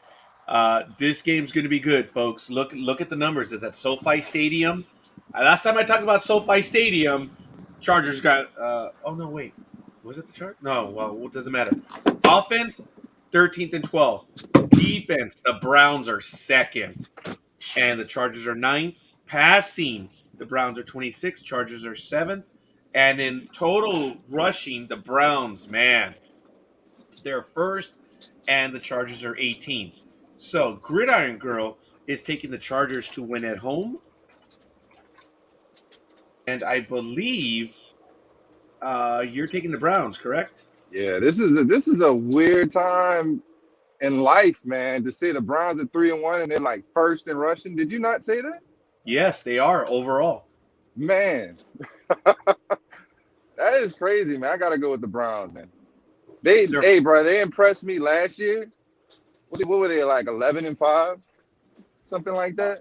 I'll verify. Gridiron Girl, could you help us out on that? What were the Browns last year? But I know they did turn it around. I don't know what their record was, but it was a winning record. Um, Look, the way I look at it, folks, in the numbers, look at this. The Browns' total defense, they're second, and they're first in rushing. Folks, dude, that's winning combinations. Yes. Chargers, I know they got A-Bear, but their defense is good. Don't get me wrong, but I'm going to go with the Browns on this one. I guess I'm trying to convince Gridiron Girl, but she knows what she's choosing. So she's going with the Chargers. I'm going with JM on this one. And I like my chances. I like the Chargers, and they are at home, and SoFi is becoming a place that visiting teams don't like. But I think the Browns can play with them, and they're going to beat them there. So Yeah. Oh yeah, their quarterback is proving everybody wrong right now. oh yeah. Okay, this was going to be who is this? Tennessee or Jaguar? Okay, Cleveland and Los Angeles. Okay, here we go. The next game is going to be the Bears 2-2 visiting the Raiders 3-1 at Las Vegas, of course. The Bears are 32nd in offense. The Raiders 7th. Bears are 12th on defense. Raiders 19th. Bears are 32nd in passing. Raiders 3rd. And in rushing, the Bears are 11th. The Raiders are 27th. I'm gonna go Raiders with the are Raiders, man. yeah, I'm not impressed with the Bears. Not by the no. least. They need to get it together. I don't know what's going on with that organization, but yeah, that's a disappointment. I think they're gonna be the new Browns. Oh my God, Gridiron Girl is going with the Raiders. Oh my God, that's funny. Yeah, All that's a right, smart well, pick. whatever. Yeah, it's a smart pick, but it's so shocking for me to hear that. So 49ers 2-2. Well, you know what? Dream doesn't go with the automatic win. So, but it doesn't matter. 49ers visiting the Cardinals, who are 4-0. 49ers are 2-2. Um, this, I believe, is an easy pick. That's I'm surprising. I'm gonna go with the Cardinals to win at home. Yeah, JM, you too? yeah, I'm gonna go with the Cardinals as well. Yeah, Okay. We'll see what Cardinals is Gridiron. surprising, man. Yeah. I don't want to jump out the window with them, man. I'm gonna wait until week 10 to see how they fare out. But Cardinals are looking real good. Yeah. Oh, okay. And hey, there's a comment. She says, and I'm going to put it up on the board. I'm sorry, I haven't put your picks up, Gridiron Girl. I'm going to go over it right now. The good morning, yes. She chose the Vikings. We chose the Saints, Patriots, Buccaneers, Bengals, Panthers, Broncos, Titans, Chargers, Raiders. And she says Cardinals. Niners don't look good. Nah, they look confused. They look like they're trying to figure out who's gonna lead their team. They don't have a leader yet, No, I agree. They do not. and they have a lot of talent. But it's Well, someone's going to lead them, and it's just not happening. So that's that one. Okay, here's a game that's coming up. We're going to have the Giants visiting the Cowboys. Two teams going in opposite directions. Giants are 1-3. Cowboys are 3-1. And Cowboys are fifth on offense. Giants are 15th. Cowboys are 26th on defense. Giants are 22nd. Cowboys 15th in passing. Giants 8th. Cowboys are second in rushing, and the Giants are 22nd. Wow. Last time these two teams played was on January 2nd, 2021. Giants took it to the Cowboys 23-19. But the Cowboys are at home. As much as it disgusts me, I'm going with the Cowboys at home. And I believe JM has muted himself for reasons. We'll see. Or we lost the connection. I'm not certain.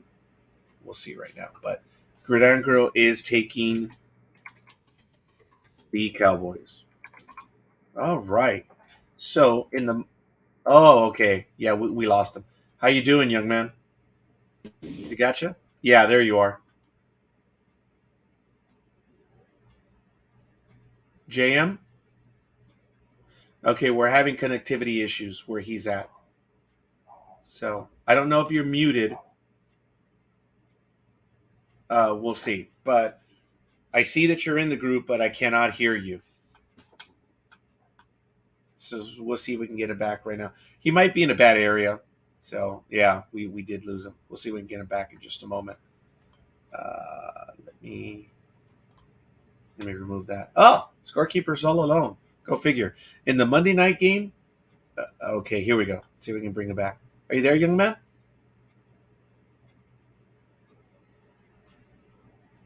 Oh, there's another one. Are you there? Okay, I think we've got you. can you hear me now? Yeah, I sure Okay. can. All right. Giants 1-3, Cowboys 3-1. Cowboys, man, of course. Yeah. Gridiron Girl says Cowboys are looking very good. So I'm gonna say Aisha would go for the Cowboys on that one. Just like Speedy always goes for the Raiders, I put his pick in as well. I'm not certain because Dream doesn't always go with his team, the 49ers. He will pick. He tries to pick smartly, but we'll see.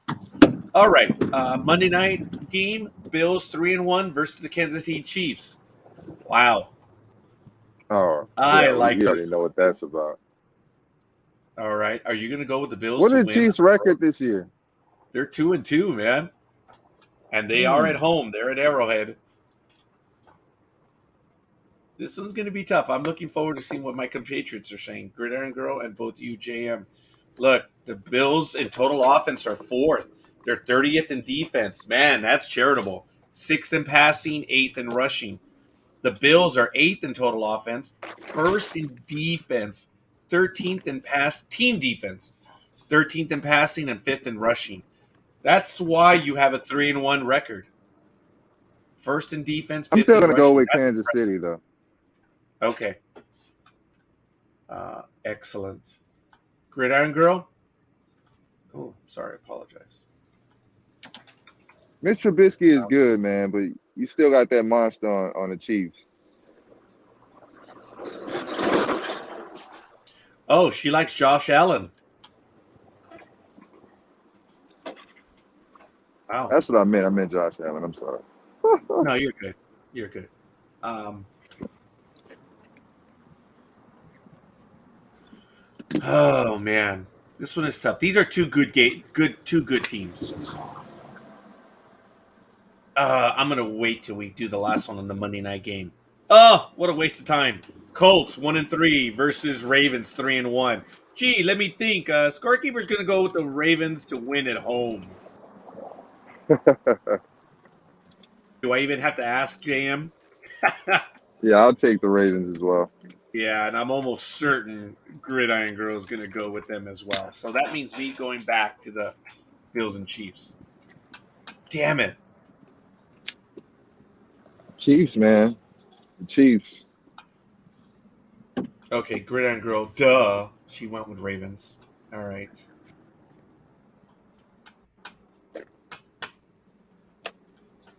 They are at home. I do like them. He's still doing very well. I'm going to go with the Chiefs. So there it is, folks. We have them. The picks are in. I'm going to now copy and paste those and post them in the thread for everyone else. So it's posted.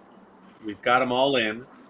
And this is good. So let me go to the Sports Talk with the Guys page, update that post for week 5 picks. Let me unpin this one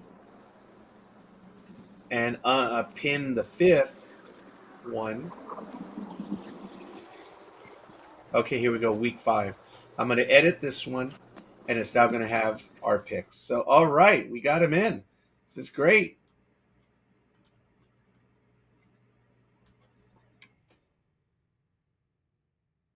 Oh, of course it didn't cut and paste. Of course not. What a shock. All right, got him on there. I'm going to update it, and there it is. And I'll probably have to pin that post. So, yeah. Done. Okay, folks. There it is. So we've oh. Oh, she wanted me to go with the Chiefs. Okay, fine, Gridiron Girl. I did. Thank you. Thank you for allowing me to take the initiative. But all right. There it is. We've got our picks in. Anyone else, you guys know what you need to do. And we're going to go ahead and just continue at this point, folks. All right. So we've already done our picks. Absolutely awesome. Oh, we didn't do the standings in the NFL. I do apologize, as we do traditionally. So usually we do the standings and then we go over the picks. So, duh. Arr. We're going to do the standings right now, folks. All right. 2021, we're opening season 5 as we know what happened on Thursday. So here are the standings in the NFC West. Cardinals 4-0, Rams 4-1, 49ers 2-2, and the Seahawks 2-3.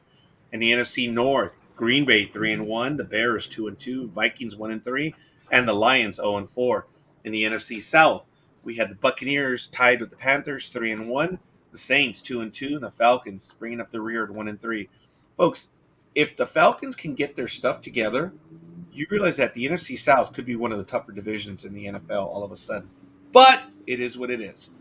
The NFC East is now becoming the NFC least. The Cowboys are 3-1. The W's are 2-2. The Eagles and the Giants are 1-3. How funny! You have one league so powerful and then the other one worthless.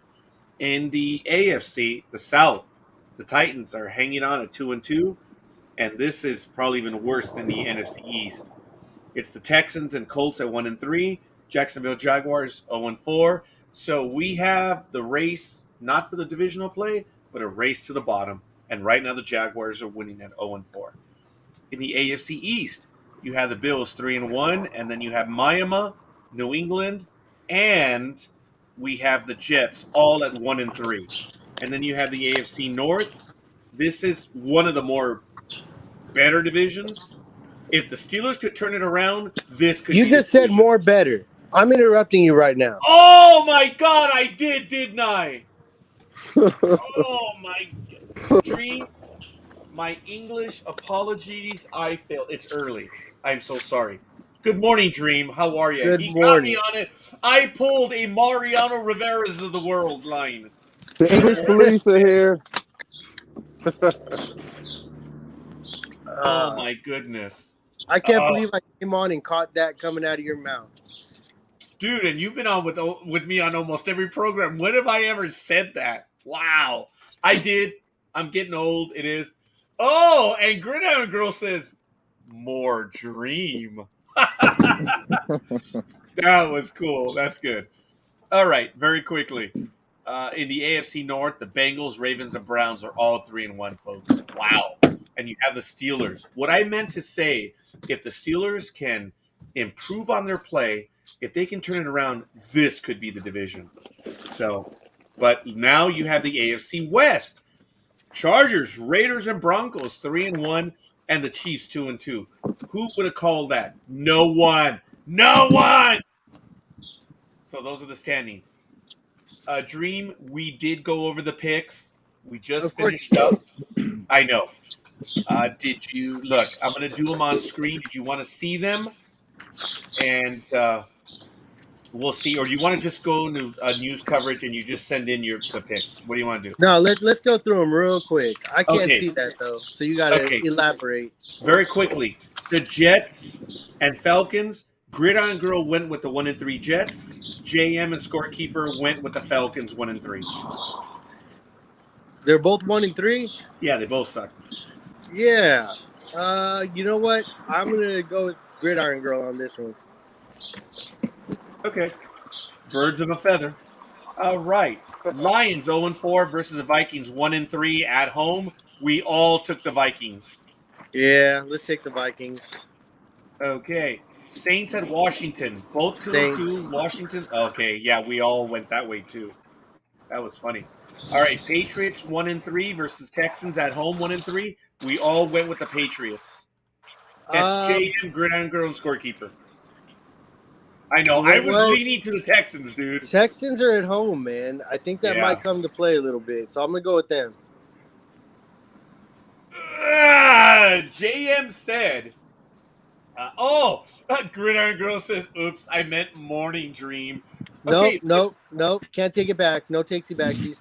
No takesy backsies. That was funny, though, when you said more on how Dream caught me on that word. I thought that was funny. But all right, fair enough. I guess it was one of those Freudians in reverse. So you're going to take the Texans, huh? Yep. Damn. I was indecisive on that one, and I followed the herd. So I may reconsider that one. But anyway, Dolphins 1-3 versus Buccaneers 3-1. We all took the Buccaneers. Yeah, put me down for the Bucks.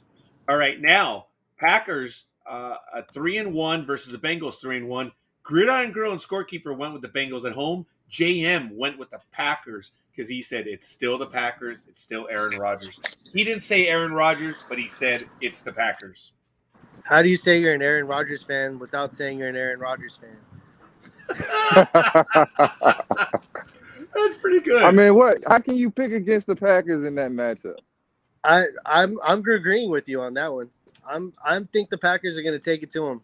I don't think it'll be by much. I don't have Big Dog here with me for the spread, but I think the Packers might edge the Bengals out of this one at least by 3. The Packers got a gunslinger. Yeah, no way. That's what I I'm saying. wanna, At least by 3, because Aaron Rodgers will get him into position. folks, I didn't announce it yesterday. Gridiron Girl, I don't think knows. Big Dog, or I'm sorry, and Dream does not know. JM does because I was right in the middle of it. Folks, Big Dog is not here with us today. He will not be here with us today. Yesterday, Eva Gama passed away. Uh, they were still married, and even though they were not, for all intents and purposes, she caught COVID a few days ago and she passed away yesterday. It Oh happened in my the god. afternoon. Big Dog is not here with us, and I'm sorry. You guys need to know what's going on in the family. Yeah, let's go continue with the picks, right, Dream? After I did that, Yeah. yeah, that was stupid of me, but I apologize, folks. But that's why he's not here with us. But we can get back to that later, or if you want, we'll just get him out of the way. I know, Gridiron Girl, you joined us a tad late, and I apologize. I had talked about it earlier, so I'm sorry, Dream. I've got the next game: Broncos 3-1 versus the Steelers 1-3. We all went with the Broncos. What are you going to go with? Same. Broncos. Eagles 1-3 versus Panthers 3-1 at home. We all went with the Panthers. Yeah. Gotta go with the Panthers on that, man. Okay, Titans These 2-2. are these matchups where it's so clearly one-sided that you have to pick those games just because they have to play. On those, the not so one-sideds are coming up. Next one, Titans 2-2, Jaguars 0-4. We all went with the Titans. You said that a little bit too early. Uh-huh. Okay, so you're going with the Titans as well. Yeah. All right. Browns 3-1 versus Chargers 3-1. JM and Scorekeeper are going with the Browns. Gridiron Girl is going with the Chargers at home to win.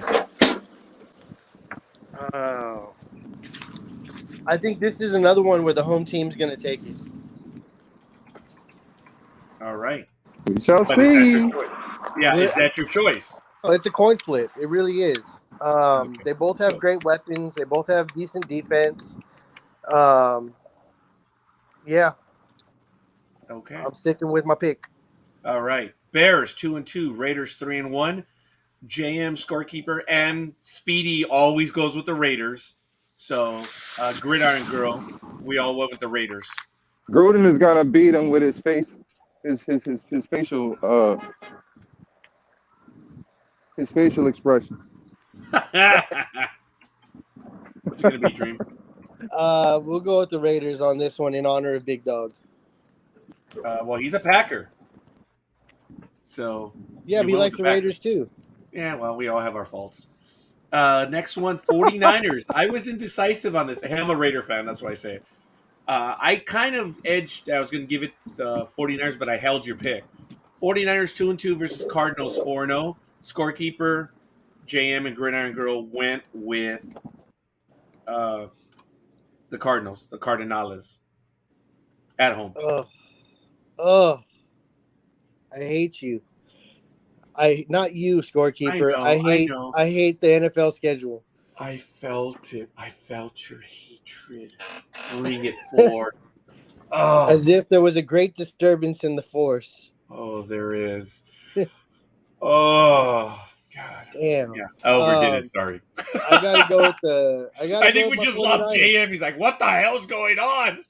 Well, the Cardinals got to lose sometime. Might as well be to the 49ers. Okay. So, Giants 1-3 versus Cowboys 3-1. We all went with the Cowboys. I threw Aisha's pick because she is a Cowboy.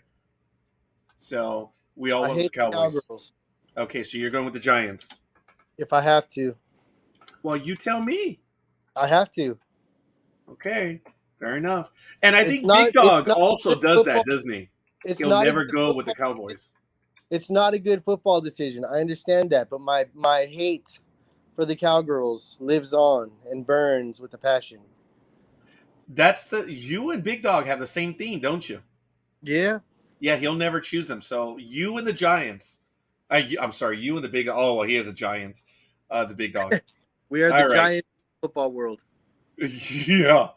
Now here's a great Monday Night America game. I'm sorry. Oh, sorry, Freudian slip. Sunday night football game. 3-1 Bills versus the Chiefs. 2-2. Gridiron Girls taking the Chiefs to win on the road, and JM and Scorekeeper went with the Chiefs.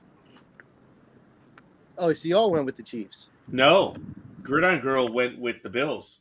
Oh, you said she went with the Chiefs. Sure. I thought you did, at least. She went with the more. More clarity. More bigger. More better. There it is. Sorry. Well, I guess I have to go with the. Yeah. Sorry, guys. No, you're okay. Kicked out. Yeah, where you are, that's why you were solid up until you got into this area. Yeah, because I'm at work and I'm walking, so it's Yeah. Oh man, I missed the fly. I don't want to do this. So which one's it gonna be? Are you gonna go with the Bills?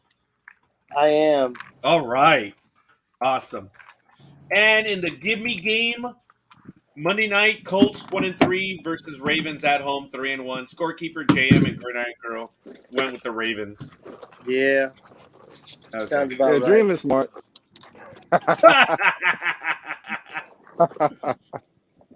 All right. What about Monday night game? That was a Monday night game? That was the Monday night, the give me, yep. Yep. I already got my Thursday night game. I'm good. Yeah. I 1-1 for this week. What? Oh, ha ha ha. You're funny. All right, we shall see. So I'm updating it now. We have the most up-to-date one.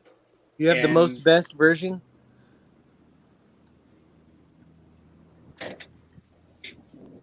The bestest? You have the bestest.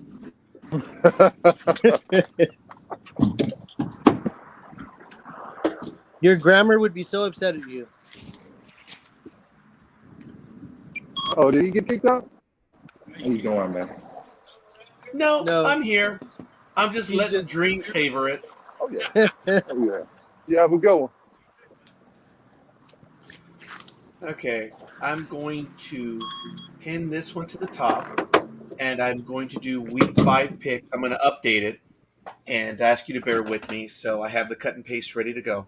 So once again, folks, I asked to follow the threads. That's how we're going to do it, and I'm going to edit it with the picks now, and we are going and blowing. So it is week 5, and we've got the up-to-date picks in there. So thank you, folks. That is absolutely awesome. Great, Roz, good morning. Thank you, Roz. Let us have your picks. We just did them right now. I posted them in Sports Talk with the guys, and would appreciate it. Yes, condolences to the big dog. Thank you, Roz. We should just have Roz list out her the teams with the favorite colors, and just go off of that. Yeah, I'm gonna put that on my to-do list. Yes, so we can get Roz, because she does go by the color. Well, most of the time she goes by the colors, but you're right. We'll have to see. Our hearts do go out to the big dog right now, folks. And I am going to take a moment before we get into any other news. So, I am eternally grateful. JM joined us over an hour ago, and Dream joined us a few minutes ago, as did Gridiron Girl and everyone in the chat room. Folks, the name of this program is entitled Sports Talk with the Guys. And Big Dog, when we were looking for a name, he called it that. He said, because we're not going to be here forever. This program's going to live on. And that way, no one's name is in it. It's always going to be Sports Talk with the Guys. As sexist as it is. And it's going to remain that way. But, well, folks, at least in America, the plural is masculine. Yes. Yes, it is. Folks, this program operates with the big dog. And when he is not here, we are... Actually, I don't think it operates... Look, if you guys aren't here, I don't do a program. And I was just holding out till we could get here, and JM saved me. at the 1 hour mark, which was beautiful. And we started talking as we did. This program was not meant to be done alone. I cannot bore people on sports. They won't talk to me again because it's the Yankees and the Yankees. I can bore the crap out of people, but that's not what we do here. Sports Talk with the Guys is a family community, and that's how it works. And when one of ours is not here, it does hurt. It makes a difference. And we do miss you, big dog. We know you need to take care of what you're going to take care of, and I will contact you, but we do miss you. This program is big dog as well. So, as much as it is Dream, as much as it is Almighty, as much as it is Speedy, and now as much as it is JM. Because this is your third time with us at 2 in a row now, isn't it? Yep. Yeah. I'm enjoying myself, definitely. And I thank you. I tricked him. We do. I tricked him because I sent him the link early, and then I didn't get on for a while after. Dude, no one was on. I'm telling you. No one was on. And I thought it was weird, man, but then he told me what happened. I was like, oh, it makes sense. Yeah. He guilted you into staying. Is what happened. No, not at all. Not at all. I used my skills to make it happen. So, yeah, I'm not going to let... Look, JM, Dream and I, over the years, the stuck-up little narcissists that we are, we've always played a game amongst ourselves. We've always... Because he and I read, we study, we do stuff, but we don't have a lot in our universe... Many in our universe, I said a lot, forgive me, many in our universe that don't get what we say. And it's not that we're being superior in it. It's just we've learned a word and we want to use it. Or we know of a word and it just happens. And it's so sad when we use that word and we realize we used it and we see the blank stares. And it's just so disappointing because they don't know. They're shocked that they've heard that word for the first time and they don't want to play. And it's disappointing. So Dream and I What's the word? have whatever it be. You know, okay. It's just it's not a particular word. It's just word. When Dream and I met each other, I swear to God, it was like we were flirting with one another, but in English. And that's how our joke became to be, that Dream and I flirt with each other. We don't, folks. It's our love of the English language, right, Dream? Yep. And we've carried that. We flirt in English. But everyone thinks that we're flirting just to be stupid. No, we've done it forever in English, and I love doing that. And Dream and I will get Woody when we have words, and then I'm listening to everything he says as he listens to me. Like he caught the one damn word, man. I tell you what, though, I wouldn't use Woody and flirting in the same sentence. Sports Talk with the Guys, home of the Monday morning quarterbacks on Saturday. Okay, we don't use the word. That's enough. I think that's enough elucidating on that. Yes. As a matter of fact, JM, we don't use that word. Do you know what we call it? We call it an intellectual. What? Oh no, we do say, "Ooh, that's an intellectual Woody." You know, because it stimulated us, and not in the physical sense, but in the mental sense. I've used that phrase many times. Ooh, and it's always preceded by a ooh. That's an intellectual Woody, an IW we call them, because it's like it really got us going. So so we still use that phrase. But anyway, that's the game that Dream and I have played ad infinitum, ad absurdum. Ad nauseum. Ad nauseum, yes! So you see, that's what we're doing. And, there's Gridiron Girl. Yes! Woody! And Buzz. So there you go. I got away with that one. So there it is, folks. Anyway, we're going to go ahead and continue. We've done our picks. They're posted. Everyone else, don't forget to join us. The cat's out of the bag. I'm sorry. If you guys want to go and spend some time with the big dog, by all means, send him a message. Do whatever. He's not a public man when it comes to... This is the most public that he is, this program. So if you want to talk to him, it wouldn't hurt. Look. Well, that and his time in West Hollywood. Oh. He's told you that story? No, I was there. He made some money. I collected my commission. Oh. Okay. Okay. What? JM, yes. My O is more like, and I wasn't there. I wasn't, privy to this one. I know the big dog does things, but wow. Eureka. Wow. West Hollywood is the equivalent of Bourbon Street, JM. I can imagine. Now, was it Sunset, Melrose, or Santa Monica? Just curious. It was off of Sunset. He didn't even make it to Sunset. Make it till you fake it. All right, fair enough. It's like when you're in the corner of Bourbon past Lafitte's bar in the dark alleyways. Oh my goodness. We've seen a lot of movies of that stuff. I actually understand visually, but yeah, I don't know. JM knows what I'm talking about. It's a Louisiana thing. Hell yeah. The Alaska Airlines fares have started up again, Dream. I gotta get out there, dude. Look, I really don't want to go out there because it's hurricane season. When does hurricane season? It ends November 1st, right, guys? Allegedly. One weekend in spring that we're clear. 1 weekend in spring. It's hurricane season all year round. It is, isn't it? Here's my Clipper card, folks, from when I went to. The rest of the world has different seasons: spring, summer, fall, and winter. Louisiana has Mardi Gras season, crawfish season, football season. And hurricane what was season. the other one? What? Hurricane season. That's all I could think of.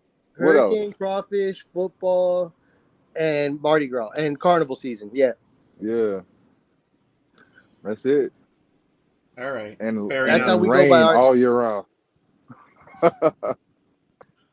Okay, folks. Bipolar. I want to go back. I just posted the article in the chat room on Sports Talk with the Guys. Folks, sorry for switching gears, but everyone was up in arms over this one. I want to know what your opinions. The USA Today article, this is what the opinion was. Ravens coach John Harbaugh was out of line with the last second play for the record.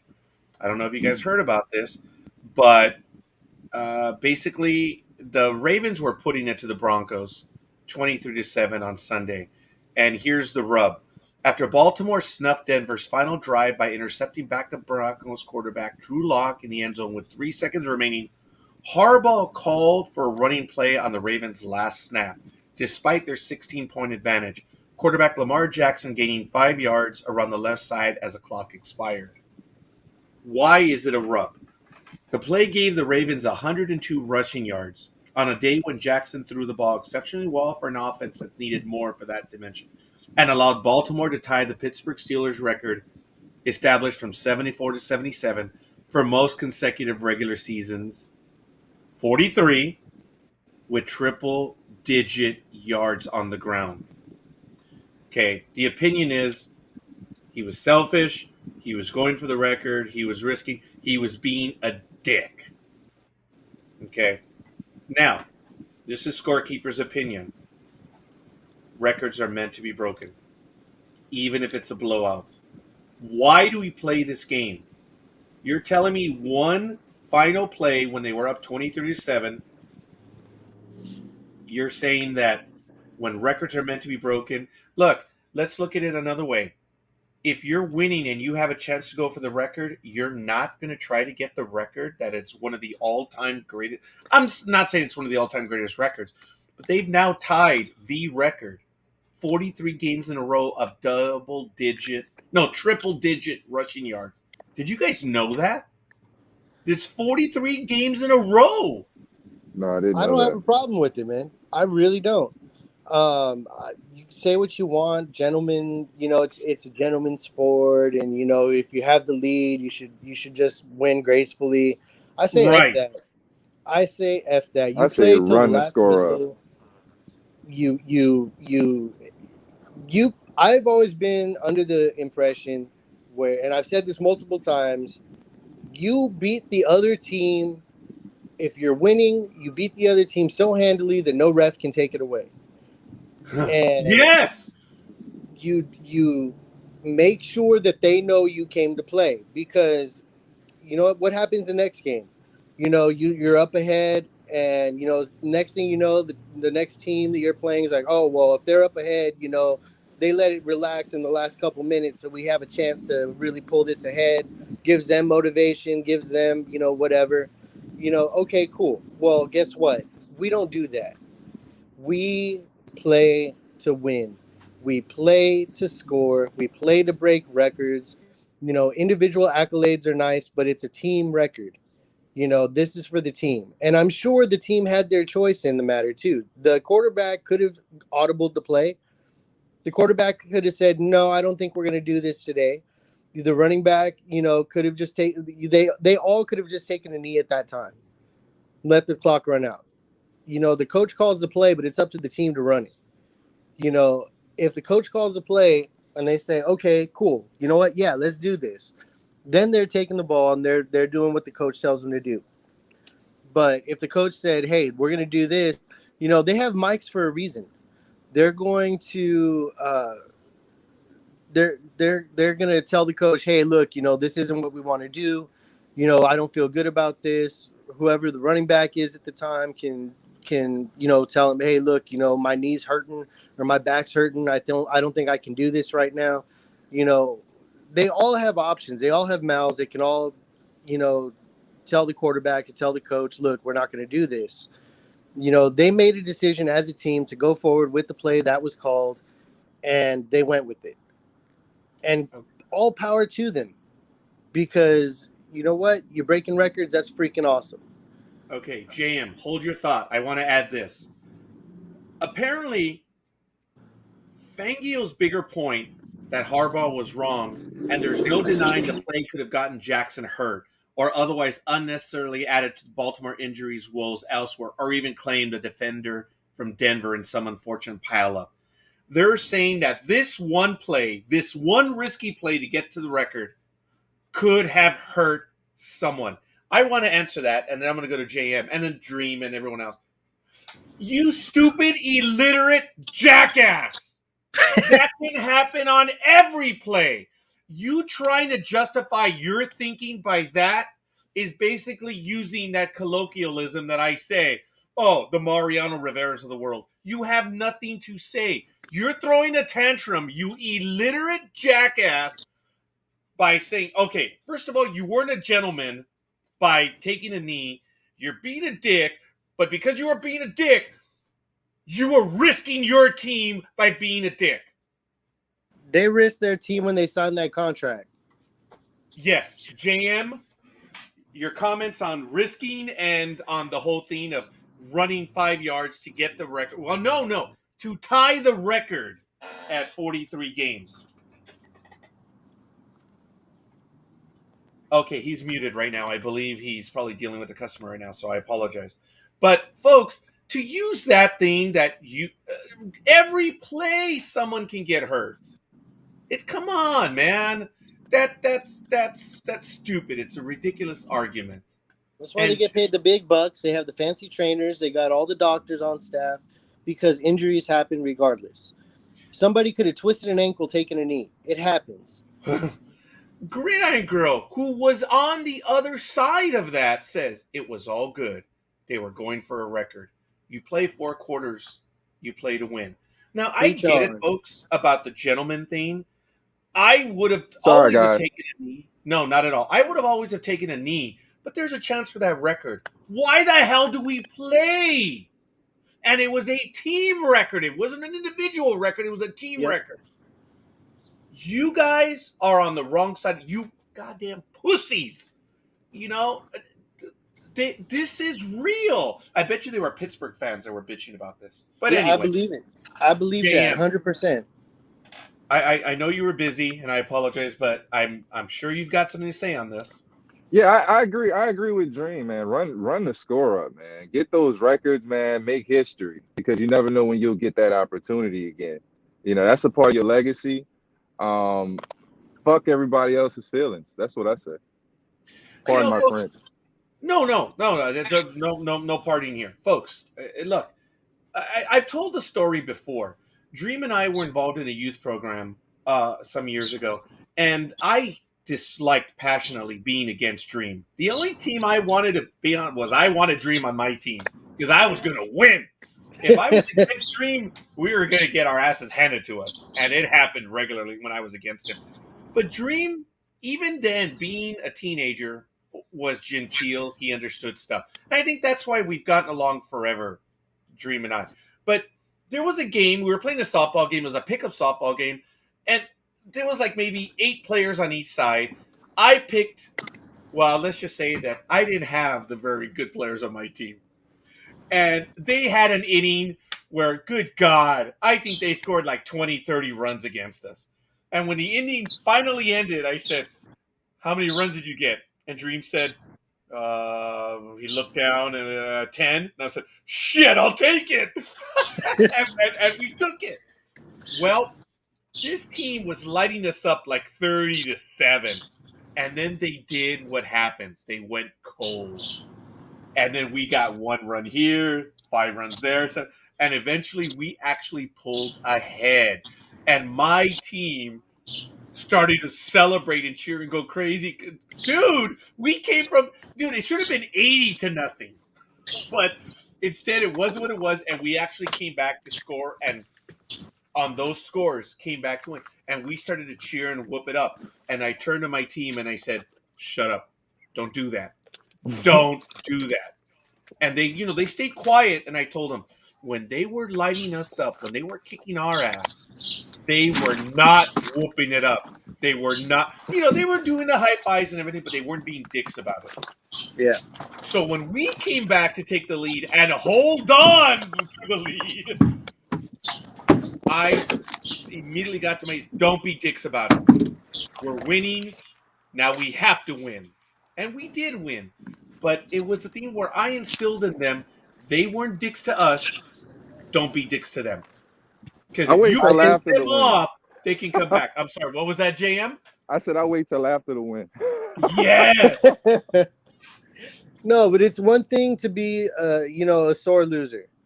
That's a horrible thing to be. But I think even worse is to be a sore winner. You don't rub it in your opponent's face. You just let it be. You know what? I let my talking on the field do the damage. It's like whether it's softball, football, basketball, it don't matter. You leave it on the court, you leave it on the field, you win the game, and thanks for playing, thanks for trying. It was a great game, and you walk off. You celebrate with your team. You don't rub it in your opponent's face. Yeah, that's talk all the shit too. You want in the locker room. And that's confidence too. When you confident you could beat somebody's ass, man, you don't brag. Yeah. Right. And I've been against this showboating stuff when they do it in every sport. It's like, dude, that's what you have, you immature little brat. I'm not writing yourself. Yeah, it's like come on, let's get real. But anyway, look, I was lucky, and I've talked about this. When I did the color commentating with Couch Potato for the Indoor Football League, I had the chance to ski indoor. And I thought it was awesome that every time they scored a touchdown, they were given either 15 or 20 seconds to do whatever the hell they wanted, folks. They could, do the dance, spike the football, whatever. Both teams could do it. And you know what, folks? There were never any unsportsmanlike conduct calls. I do believe the NFL should have that. Where, man, these celebrations are getting out of hand. Have you seen them? They're just like... No, I haven't, but I come from a Latin background that you want to see celebrations getting out of hand, see a goal score. No, you want to see celebrations get out of hand, just go to any quinceañera. Oh my God. But I mean, the NFL has gotten so bad to where they practice celebration. Sure, that's what they do in soccer. That's crazy. You know what? But okay, you know what? But JM, okay, yes, it's crazy, and yes, it's a touchdown. This is what you're paid to do. But think about it. If both teams get to do it when they score, dude, it makes it less. Someone's going to score more. It's just a fact. But I'm for that, where you give each team whatever it is, 15 seconds, 10 seconds, 30. Let them do what they're going to do, and then that's it. I think it takes, it'll add to it. I didn't know they were practicing that. I think that's kind of cool. And I want to give a shout My out thing to is, Sergio Lomelli. Thank you for the like. Sergio, we've done our picks already. Please go to the link on the Sports Talk with the Guys page, and you'll see the picks. So give us your picks, please. I just want to say, like, as far as celebrating after a touchdown or after a score of some sort, I think it's way more intimidating to not celebrate. Oh, I agree. From an opponent's standpoint, it's like, oh, he just ran 30 yards for a touchdown. Ooh, he wasn't happy with that. He thinks he could do better. Oh shit, what's going to happen next? Like, right. You know what I mean? Like, to me, that's more intimidating. So, like, when I see all the, oh my god, I ran 2 yards and scored a touchdown. I'm the best in the world. It's like, whatever. And then you get blown out by 30. Yep. Okay, look, but that's what I was talking about earlier about being the dick stuff and winning with dignity. You can be the most fearsome team, but you gain respect by when you beat the opponent. Oh, Sergio says he woke up late. Yes, but yeah, we already did the live picks and we've actually done them twice, folks. James Worthy on the Lakers, one of the best forwards ever to play the game. Never showboated, he never did the dunk. I saw him do a dunk once, but it's because he was pissed at the other guy. That was the only time. Otherwise, he beat yo ass each and every time, and he never showboated. I respect those guys. I admire those guys. Now, seeing a dunk in basketball, I know we've gone to the NBA very quickly. It is an exciting thing, folks. I get it. But one thing is to dunk. Another thing is to be a dick. And if you want to be a dick, I swear to God, in baseball, I was the anti-dick on my team. If there was a dick that we were up against, I came into the game with one mission and one mission only, and I was there to plunk that bastard. You want to be a dick? No problem. No problem. It's called enforcement on the field. Let them enforce the stuff on the field. I've always been for that. Now, if you guys have headhunters, hey, you go after those fuckers too. Excuse me. Sorry for the language. But it's the way it is, folks. Watch your fucking mouth, man. Are you using the word mouth again? You're cursing way too fucking much. Dream, you need to watch your use of the word mouth. Anyway. Yeah, Sergio, the link is on the Sports Talk with the Guys. Please give us your link. We are a little out of control in the language, and I do apologize, folks. But it's all good. Any other stories? Because now we got the stuff going on in football, folks. A married man was caught getting, I guess, the lap dance. Was it? The viral video of Urban Meyer. Is he going to be fired, folks? Yep. For getting a lap dance? Oh, my gosh. He's married. I'm not married, so I don't have anything to say about that. Oh no, you do, you do, JM. I think we may have heard part of it. So you don't think it's a big deal then, right? It was a lap dance. I don't think it warrants him getting fired. Okay. Maybe by his wife, but not by his job. Oh, okay. Good point. Maybe by his wife. Yes.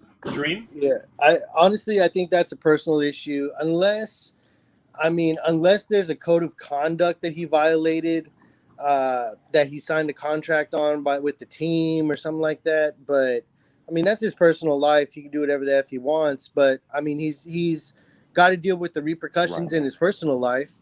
Like if his wife didn't know or whatever, well, guess what? She's gonna know now. But I mean, I'm not one to frequent strip clubs, so I'm not 100% sure. I mean, I'm not gonna lie, I've been to a couple, but not like it's never been like a huge draw for me. It's I don't know. I don't think it's something to be like fired over. I mean, if the wife knows about it and it's not a big deal with her, then That's different than if Somebody, he's like going to like the VIP room and you know, doing unmentionable acts, shall we say, or overtly hiring prostitutes or whatever. You know, that's a different story. But if he's literally just getting a lap dance, like in the main room, whatever, I don't think that's a fireable offense. One of our female members. Oh, okay, here we go. There it is. Gridiron Girl says it's a big deal that he did not fly back with the team. Says he's an ass. Okay. There it is. So if he was supposed to be on the plane flying back with the team, then that's where he was supposed to be legally, like in his contract. So that's where the problem is. Not that he got a lap dance, but I that don't he think he's wasn't gonna with get the team. fired though. He might pay a fine. If that's where he's supposed to be, Wait a he minute. might get Folks, fined. Urban Meyer is the head coach of which team? 0-4. It sounds like they're just looking for a reason to get rid of him. 0-4. Sorry for the spittle, folks. But the team is 0-4, 0-4, and he's doing that. Funny, I'm using a colloquialism by saying, funny, Jaguars can't score, but he can. I can't believe you guys didn't beat me to that one. Oh, that's another one. I apologize. I'm sorry that the opportunity was not taken by you guys. Apparently it was by Mr. Meyer. Urban Meyer's a nice guy, man. Urban Meyer's a really nice guy. So then the question is, did he pay for it or not? I'm sure that'll be his rebuttal. Folks, I'm not one to throw sticks. I can't because it is a personal nature. I do agree he is an ass. He is married. It has to be resolved between them. I'm not going to stick my nose into that because it's something that they need to do. But I mean, yeah, exactly. It was a lap dance, so it's not like he was smashing. Yep. It was a lap dance, and some wives, you know, give men passes on that. Believe it or not, yes, I've heard that. I will tell you, folks, that it like Dream. I was taken to a strip club right before I got married. That's the only time I've ever been to a strip club. My coworkers treated me out, and they knew I'd never been to one, and they took me to one, and that was it. I've never been to one ever since. So a lap dance.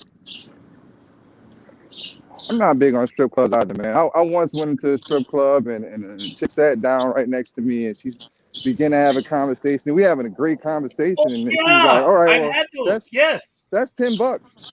I was like, "Oh, okay." I think that was my first time in a strip club. I didn't know that they paid for me. Oh, dude, they spent a lot of money that day because I didn't know the girls come over to the table and they talk to you, and they all told them that I was about to get married and everything, and I guess they were kind of waiting for the cue, and I didn't say anything, and I wasn't interested. I was just there, guys. They bought me like 6 beers because they kept getting warm. I'm that guy. I kept ordering a beer, and I'm a social drinker where I just drink to be with everyone. So they kept buying. I'm like, guys, you're wasting money on the beers. But hey, it is what it is. I've only been to one in my life.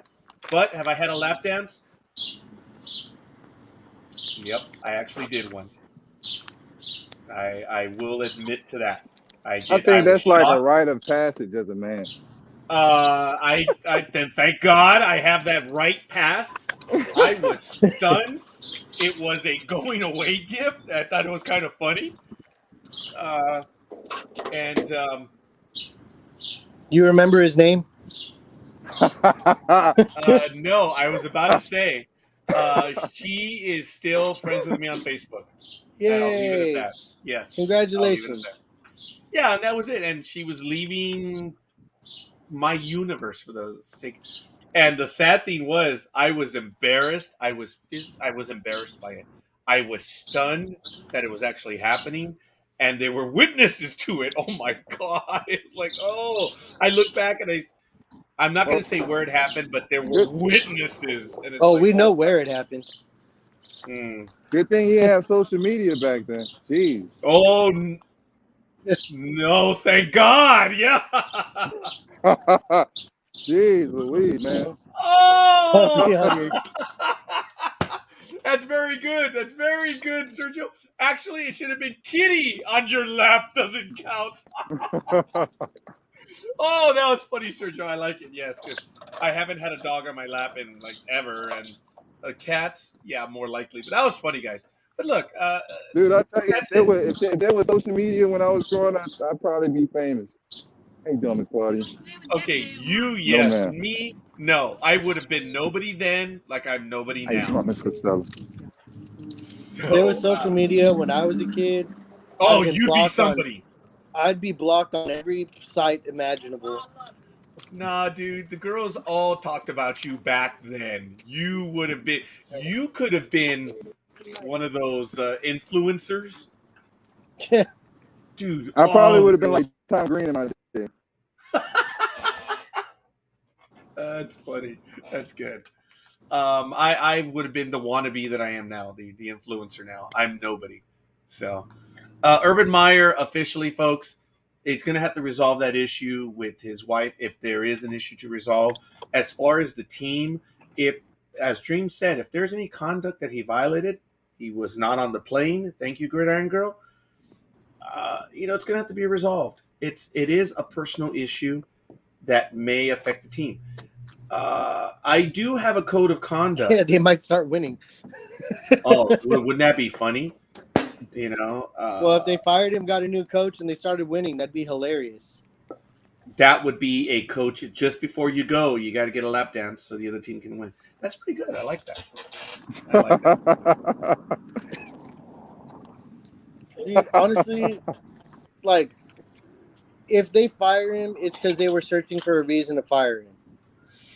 Yeah, at 0-4. Sergio does say, and I believe this is rhetorical, is it bad to put a candy machine outside your door for Halloween?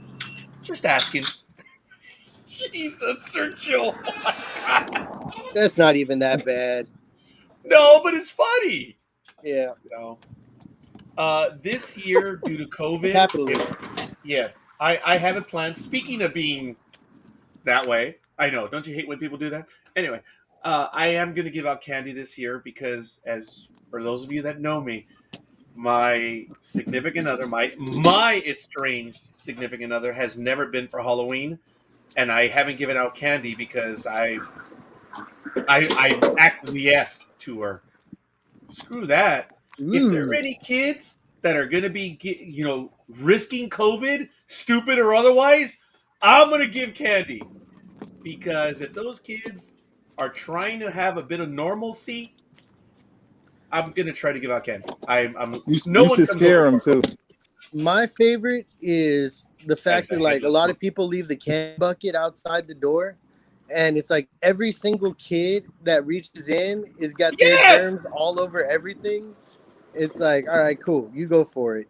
You risk that because who knows who's carrying and whatnot and the other.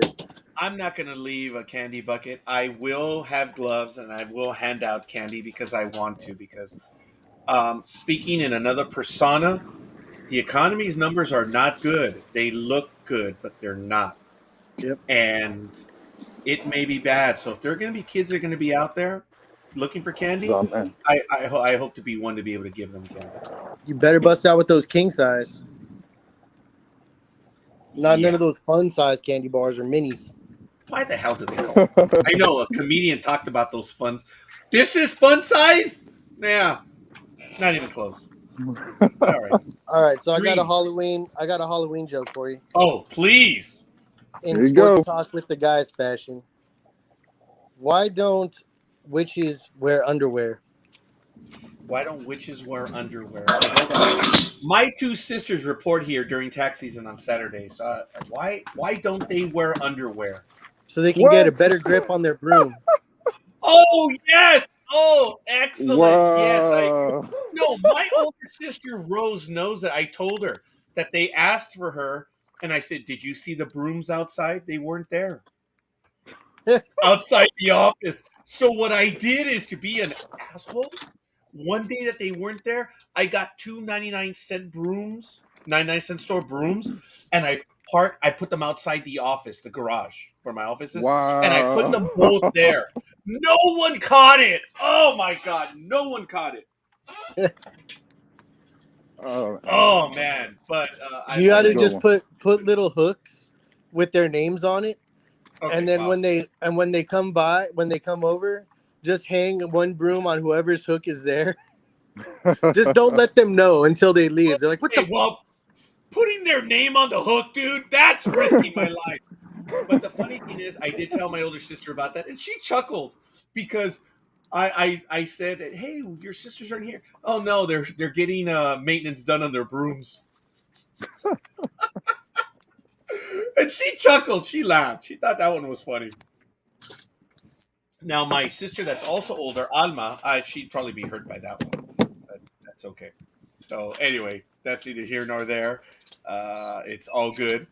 Do you guys have any particular stories that you want to get to right now? Not that I could think of. Dream? Okay, Dream went silent. Okay, folks, did you hear the comment about John Gruden talking Man, I about? appreciate that, bro. Thank Okay. you, bro. Did you guys hear the Oh, comment yeah. that apparently I just got 10 tipped weeks ago? $100. Dude, you did? Yeah. One of my Wow. customers just walked up to me and handed me $100. Today's a Dude, good day. hell yeah. Absolutely awesome. Dude, good for you. Um, may I ask you a personal, not related to the 100, but kind of indirectly, because I just lost Dream. There's a particular day in December that we as customers are supposed to, leave something. Do people know that? Do they leave it on that day? Do they leave like gifts or tips or something? Oh yeah, a lot of it depends on what area you work in. Okay. So Yeah. but yeah, I know some carriers, man, who pull in thousands of dollars around that time. So people do that. Oh yeah. John, That you telling him about that time you got the tip? dude, he just got a tip right now. Yeah, I just got a tip. Hey, It was a $100 tip. congratulations! Good Ooh, for you, go put that on Sheba. man. Aisha, thank you for joining us. Yeah, man. Aisha, I appreciate the like. I did choose the Cowboys for you to win, but like I told Sergio, the Oh picks no, are up on I didn't Sports hear Talk with anything. the You sound guys. like blah blah blah blah blah blah blah. That's the way you Me? sounded to me just now. Right now, me? Really? Nah, yeah, Oh, Nah, okay. yeah. that's probably just me. That's probably me Yeah, I though. think it is just you. Good morning, Aisha. Repeat that We did again. the picks. Aisha, I said good morning to Aisha. She just joined us. I was letting her know, and Sergio, that our picks are on Sports Talk with the guys. The page, please. Please put your picks there because we've already gone over them twice. So we'll see. Aisha, the big dog's not here with us. Yesterday, his estranged wife passed away. So that's all we know. I don't know if you're friends with him on Facebook, but everyone, that's why the big dog is not with us today. And I'm sorry for having to repeat again. Big dog is a private man, but he is going through a hard time right now. So I want to get back to it. Some stories. So yeah, he got tipped. Are you saying, Dream, he got tipped more than $100 once? Oh yeah, I get tipped all No. the time. There's this lady when I first started. This lady named Miss Mary. She would tip me $10 every day. Oh Wow. wow, that You is don't cool. change What's going that on, Mr. route. Tom? All right, Coach Rob. I mean, That you know, it's really it has nothing to do with the route in every way how you treat people, yes, how you handle situations. You know, 'cause, I mean, you if you're an know. asshole, they're not going to give you anything. Okay, right. That's You know, true. I like to say hi to the postal carriers when they come by. I hear them showing up, and I might be at the door sometimes, but I think that might come across as a little creepy. So I stop doing that. I wait till they put the mail in, and then I get the mail. And they now know that I like to do that, so they'll hear the door open, and I'm deliberately getting my mail out there and stalling for a second. And if the postal carrier looks back, I always wave and hi, and I always say thank you. I Yeah, love getting mail. I do. it is kind of weird when people do that. It's like, damn, were you waiting on me? Oh yeah, and I You did know, that once, and I saw my regular postal carrier's reaction. I was like, "Oh, that was have a good one. bad." Yeah, that was But bad. So I don't do that anymore. it's very but it's very important to know your mailman because you never know what could happen. Like this guy, I get along with all the dogs. That's not a some mailmen get along with dogs. So I get along with all the dogs on my route. And this guy in particular, he had a dog, and the dog was real friendly to me, but he did not want me messing with his dog. So Oh, one day the dog gets out, and he comes to me asking me if I knew what the dog was. I was like, no, you don't want me messing with the dog. So it's like, yeah, it's very important to get to know your mailman. You never know. We see everything. So you never yes. know what could happen. I found plenty of dogs. People like to steal dogs around here. So Oh, really? Well, I yeah, guess that happens here too. I'm grateful for my post because I do receive. One time when I was much younger, it was very hot, and I was getting back from the market. And I'll kid you not, this is probably one of the only times I ever did this. I was getting back to the market, and it was hot, and it was a younger kid that was covering, and he came over, and I smiled. I said, "Oh, hey, thanks for getting the mail. No bills, please, none." I'm sure you get that all the time, oh yeah. but Hey, the most famous joke is, where's my check? oh, oh, where's my check? Hey, and it's so funny because people like they'll say that and they just bust out laughing so hard. I'm like, is that really that funny? I guess to them, yes.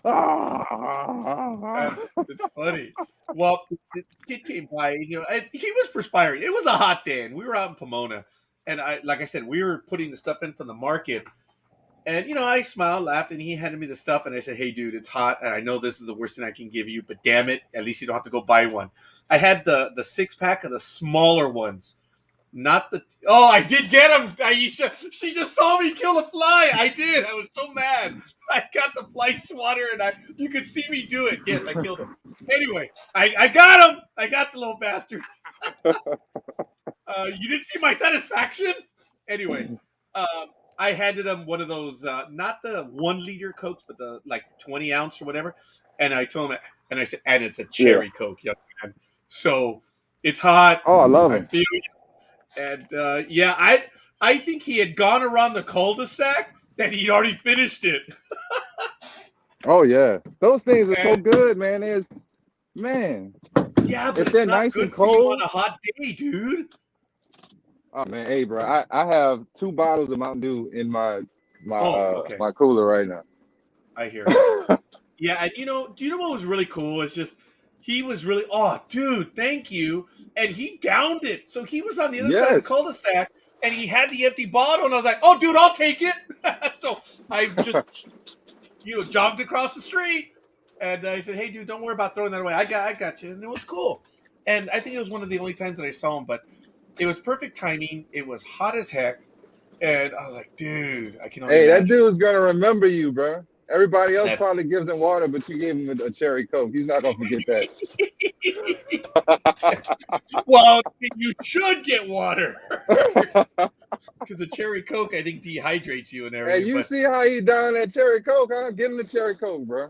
dude, yeah, okay, it was my house here, so it was 1, 2, 3, 4. Right before the 5th house, that thing was gone. That tells you how hot it was. Yes, indeed. Yeah, so it was cool. I've just remembered that, but I've always liked to greet my postal carriers. I love getting mail. I do. Yeah, I'm also that jerk that leaves the mail with a little clip. Those postage page return address ones, the ones that are yeah, real thick. You know why, right? Because they send me yeah. the mail, the junk mail. I'm like, oh, screw it. I want to keep the post office in service. So I just pack up all that stuff and put it in the return postage free envelope and say, here you go. You talking about the junk mail? The stuff Yeah. that's in your name? Yeah. And then I get the postage, return free. I just pack it back up into that tiny little envelope that says return postage paid, and I send it back to them. Oh wow. I want to keep because they have to pay for that. I want to keep the postal service in business, so I do that. I've been doing that That's for years. pretty cool. I talk about it on my programs. I say, hey, you guys want to help the postal service? All the junk mail that you get that has a return postage paid envelope, put it in there and send it back. That is very smart. Yeah, I love post. I love the postal service. But anyway, I think I'm one of the few. You guys didn't do the, and I'm way off topic on this one. I apologize, folks. We'll get back to sports in a moment. But you guys didn't do the food drive the second Saturday in May, did you? No, we do a food drive every November around Thanksgiving time. In your area, right where you are? Yeah. Okay. This is the oh my goodness. We supported here for my company, Jedi.tax. We support Stamp Out Hunger. There it is. That one is done in May, the second Saturday in May. I'm a big believer in that one, dude. I've always been. I like that one. So you guys do one in November, huh? What's it called? Third harvest, or second harvest, or something like that. Oh, okay. I can't remember. No, that's all right, man. Something I'm to do with harvest, but we collect canned goods and stuff like that, and they give us a bunch of paper bags, and we collect them around the neighborhood and we send them in. Oh, okay, fair enough. Since I do have Aisha, right, and I thank you for that, JM. I do have Aisha on with us. The Dallas Cowboys released linebacker Jalen Smith, the team's second-round draft pick in 2016. He started only twice, and he's sixth year. He played in more than 75% of the defensive snaps in the Cowboys' win over the Philadelphia Eagles and Chargers. But they released Smith. I wonder what that could be. Well, I guess he has a trigger in his contract. This is apparently more relevant. Let me see. It says perhaps any injury to Smith would have triggered a guarantee on his 2022 salary worth $9.2 million, according to multiple reports, including Cap Tracker, Spot Track. Smith has not missed a game since 2016.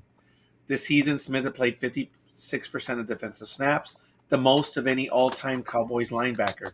He had notched 18 tackles in that stretch. Wow. Yeah. He'll get picked up from somewhere else. I hope so. It's a shock that they dropped him. I know that Dallas does have a good defense, but it's funny they got rid of the guy that had the trigger in there. That's a bummer. Hey, man, you never know. He could have been a distraction in the locker room.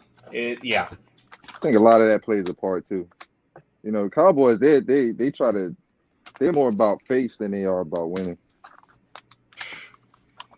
Jerry Jones says he wants to win, but I can't tell. He just likes to be in the spotlight. There's no doubt about it. Look, I'm smart enough to know that there's a lot of things I don't know. Oh, Aisha says, so who do you think they'll get to replace him? I'm not certain, Aisha, but they're deep on the defense right now. Yeah, they got they have a solid defense. Yeah, I think it's just what's more stunning is this is her second round pick of 2016. That's crazy. But it's done. I don't know if they have a replacement. Oh, okay. Well, look, I apologize. As a group, they are rather impressive. Add in free agent signing Kenal Neal, fourth round rookie Jabril Cox, and special teams cog Luke Gilford, and the Cowboys felt that they were deep enough.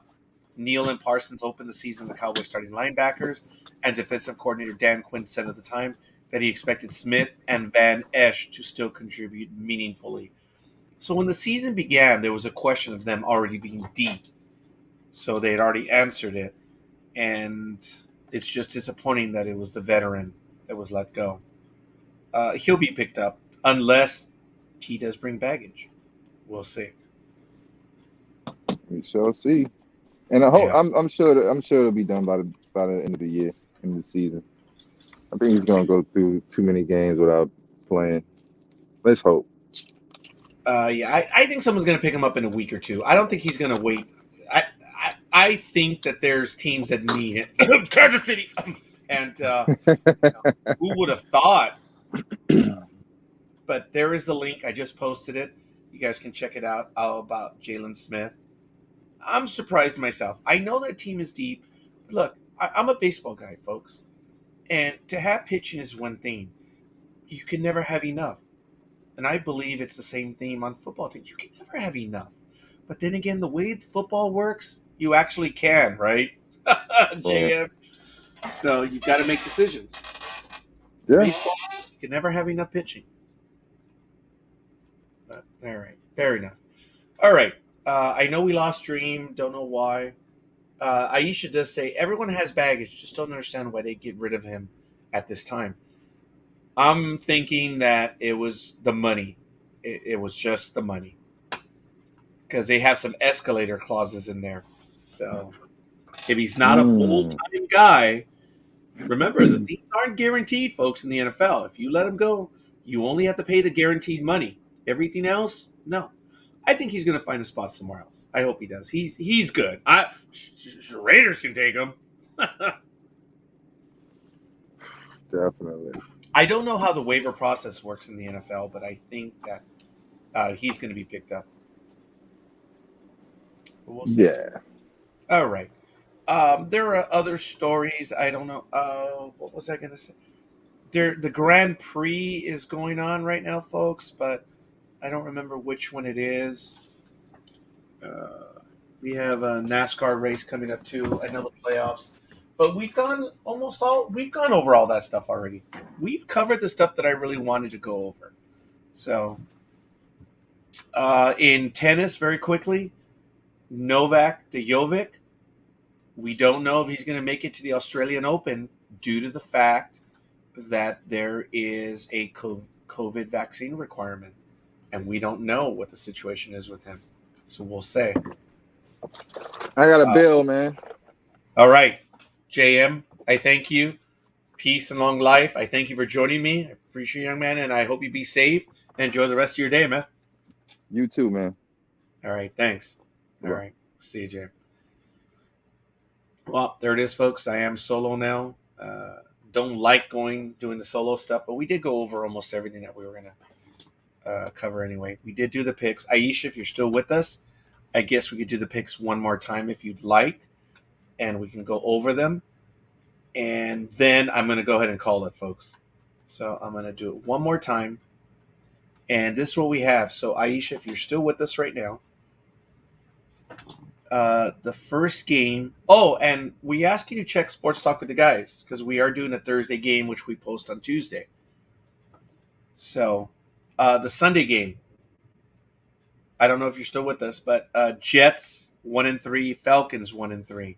I don't think you can see it on screen, but Gridiron Girl and Dream went with the Jets, and JM and Scarkeeper went with the Falcons. And the links or the picks are on the Facebook page.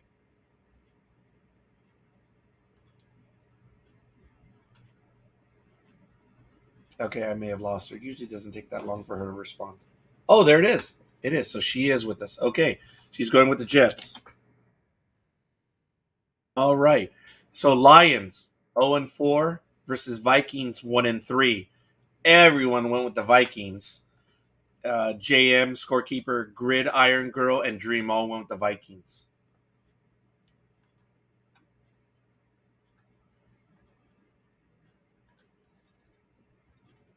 I'm thinking she's going to go with the Vikings. No, well, she goes against the grain. I don't know.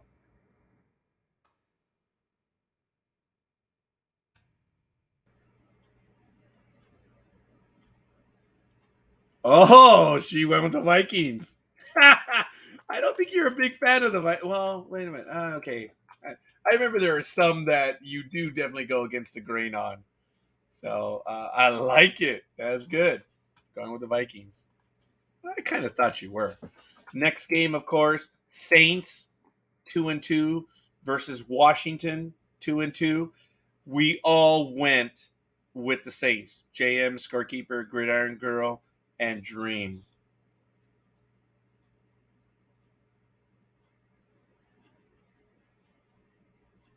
I know. The silence. The silence is deafening.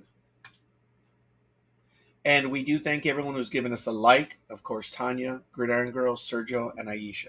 So thank you.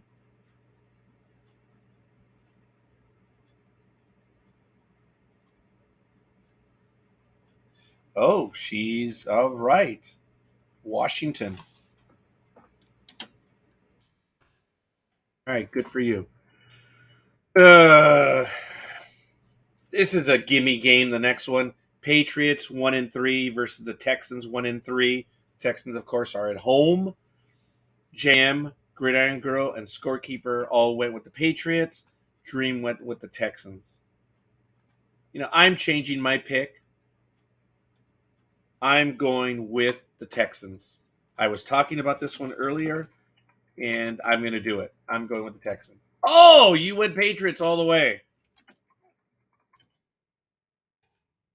Damn, I'm having so much trouble with that game. I am. I don't know. Ugh.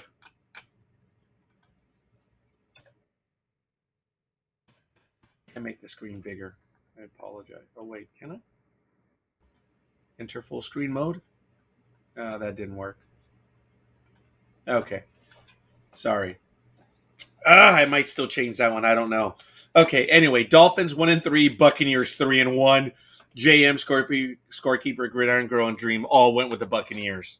That's where Tom Brady is. So you like to, yeah, you go against the grain. You go against us. I just can't believe you go with the Dolphins. Yeah, all right. Oops, Irsha. Nope, gotta get rid of that R. All right, next game, Packers 3-1. JM and Dream went with the Packers to win. Gridiron Girl and Scorekeeper went with the Bengals at home to win. So that's a tough game. That one's the last morning game at 10 a.m. on CBS. Oh, it's on Fox. I may watch that game. Of all the games, that's the one I'm probably going to be. Ugh. I'm betting you're going to go with the Packers.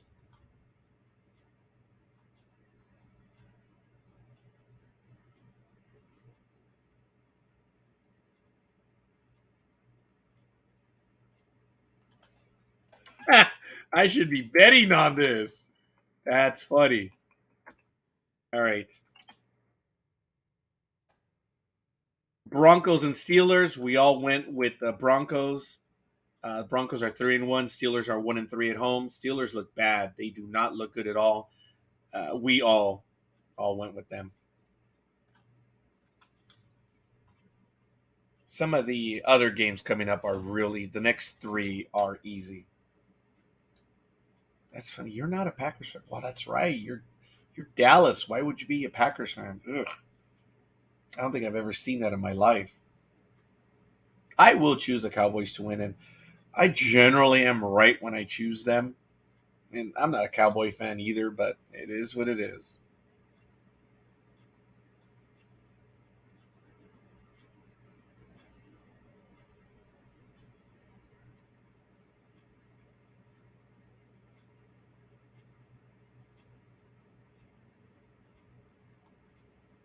Oh, okay. It says Broncos, but Steelers might surprise us. Yeah, they have. All right, next game is Eagles at Panthers. 1-3. Panthers are 3-1. We all went with the Panthers. The Titans are 2-2. We all went with the Titans because the Jaguars are at home at 0-4.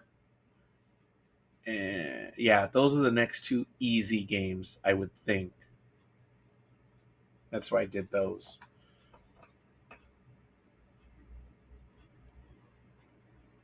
All right. Yep.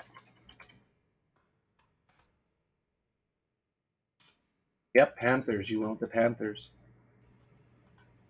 I got to believe you're going with the Titans as well. Titans 2-2 versus Jaguars 0-4.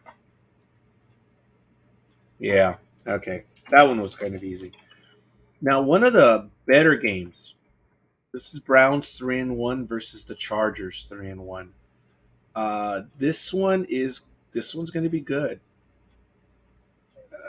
Both teams are 3-1. I said San Diego. They're playing at the new SoFi Stadium.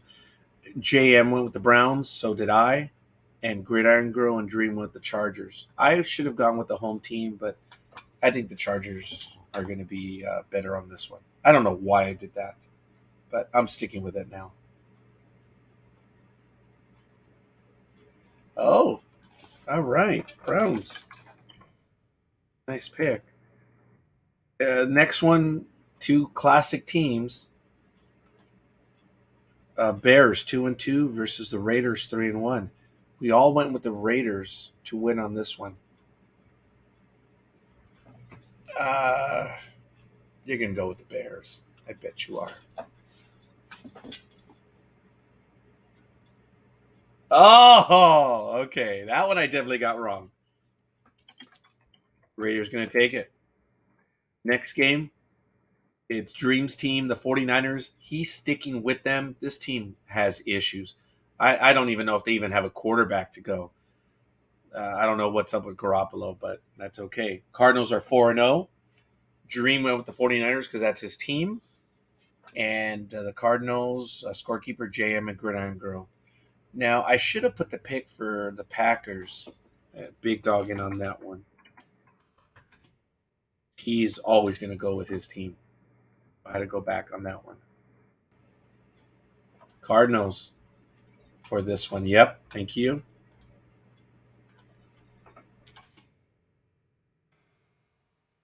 This one's easy. Giants 1-3. Dream and Big Dog went with that one because it's the Cowboys 3-1. Scorekeeper, Gridiron Girl, and Aisha went for that one. And I believe JM also went for the Cowboys. And I already put you down for the Cowboys. I figured you were going to go with that team, but who knows? You'll correct me if I'm wrong. Now, the Sunday night game really is going to be exciting. It's the Bills 3-1 versus the Chiefs 2-2. JM and Scorekeeper went with the Chiefs at home to win. And Bills, Gridiron Girl, and Dream went for the visiting Bills at 3-1. So I don't know about that one. And then I'm also going to give you the last one as well. I'm going to jump ahead. I know you're not going to go for that other team, but who knows? So who would you go for? I think you're going to go with the Chiefs. But you've surprised me many times. Oh, there it is. Yep. Chiefs, but not by much. And I'm putting you down for the last one. It's the ESPN Monday night game. Colts 1-3 versus the Ravens 3-1 at home. Scorekeeper JM, Gridiron Girl, Dream, and I did put you down for that one. So just go ahead and confirm it. But I got you all on that one. So I like it. Good stuff. And I think that's going to be it, folks. I am a little tired. I'm not a little tired. I'm really, really very tired. I'm going to reach out. No, you're good. Thank you. No, you're okay. We've endured loss in the family, and I'm going to reach out. I spoke to the big dog ever so briefly yesterday. I'm going to speak to him today. We have an optometrist appointment, so I'm going to be having new glasses soon, and we'll see how that goes. Have several appointments coming up, so we'll see. I've noticed a Sandman hanging around the neighborhood lately, and I'm like, get out, get away. Not done yet. Let's finish the season first. So we'll see. I will, Aisha, and I thank you. So, folks, thank you for spending your Saturday morning with us. Glad we're back to normal here. And don't forget, we're going to start the picks at 7 a.m. our time. So we're going to, an hour into the program, we're going to get into the NFL picks. That way everyone knows at the specific time we do it. And that way everyone can catch it and join us. And if you do miss the picks, just go ahead and post them, and we should be okay. So in the meantime, our thoughts are with the big dog and his loss. So we hope everything is good with you and yours. And we look forward to being able to see you guys again. In the meantime, this is Sports Talk with the Guys, home of the Monday Morning Quarterbacks on Saturday. We'll see you guys on the other side. All right. Thanks, guys. Peace. Thanks, Aisha. You too.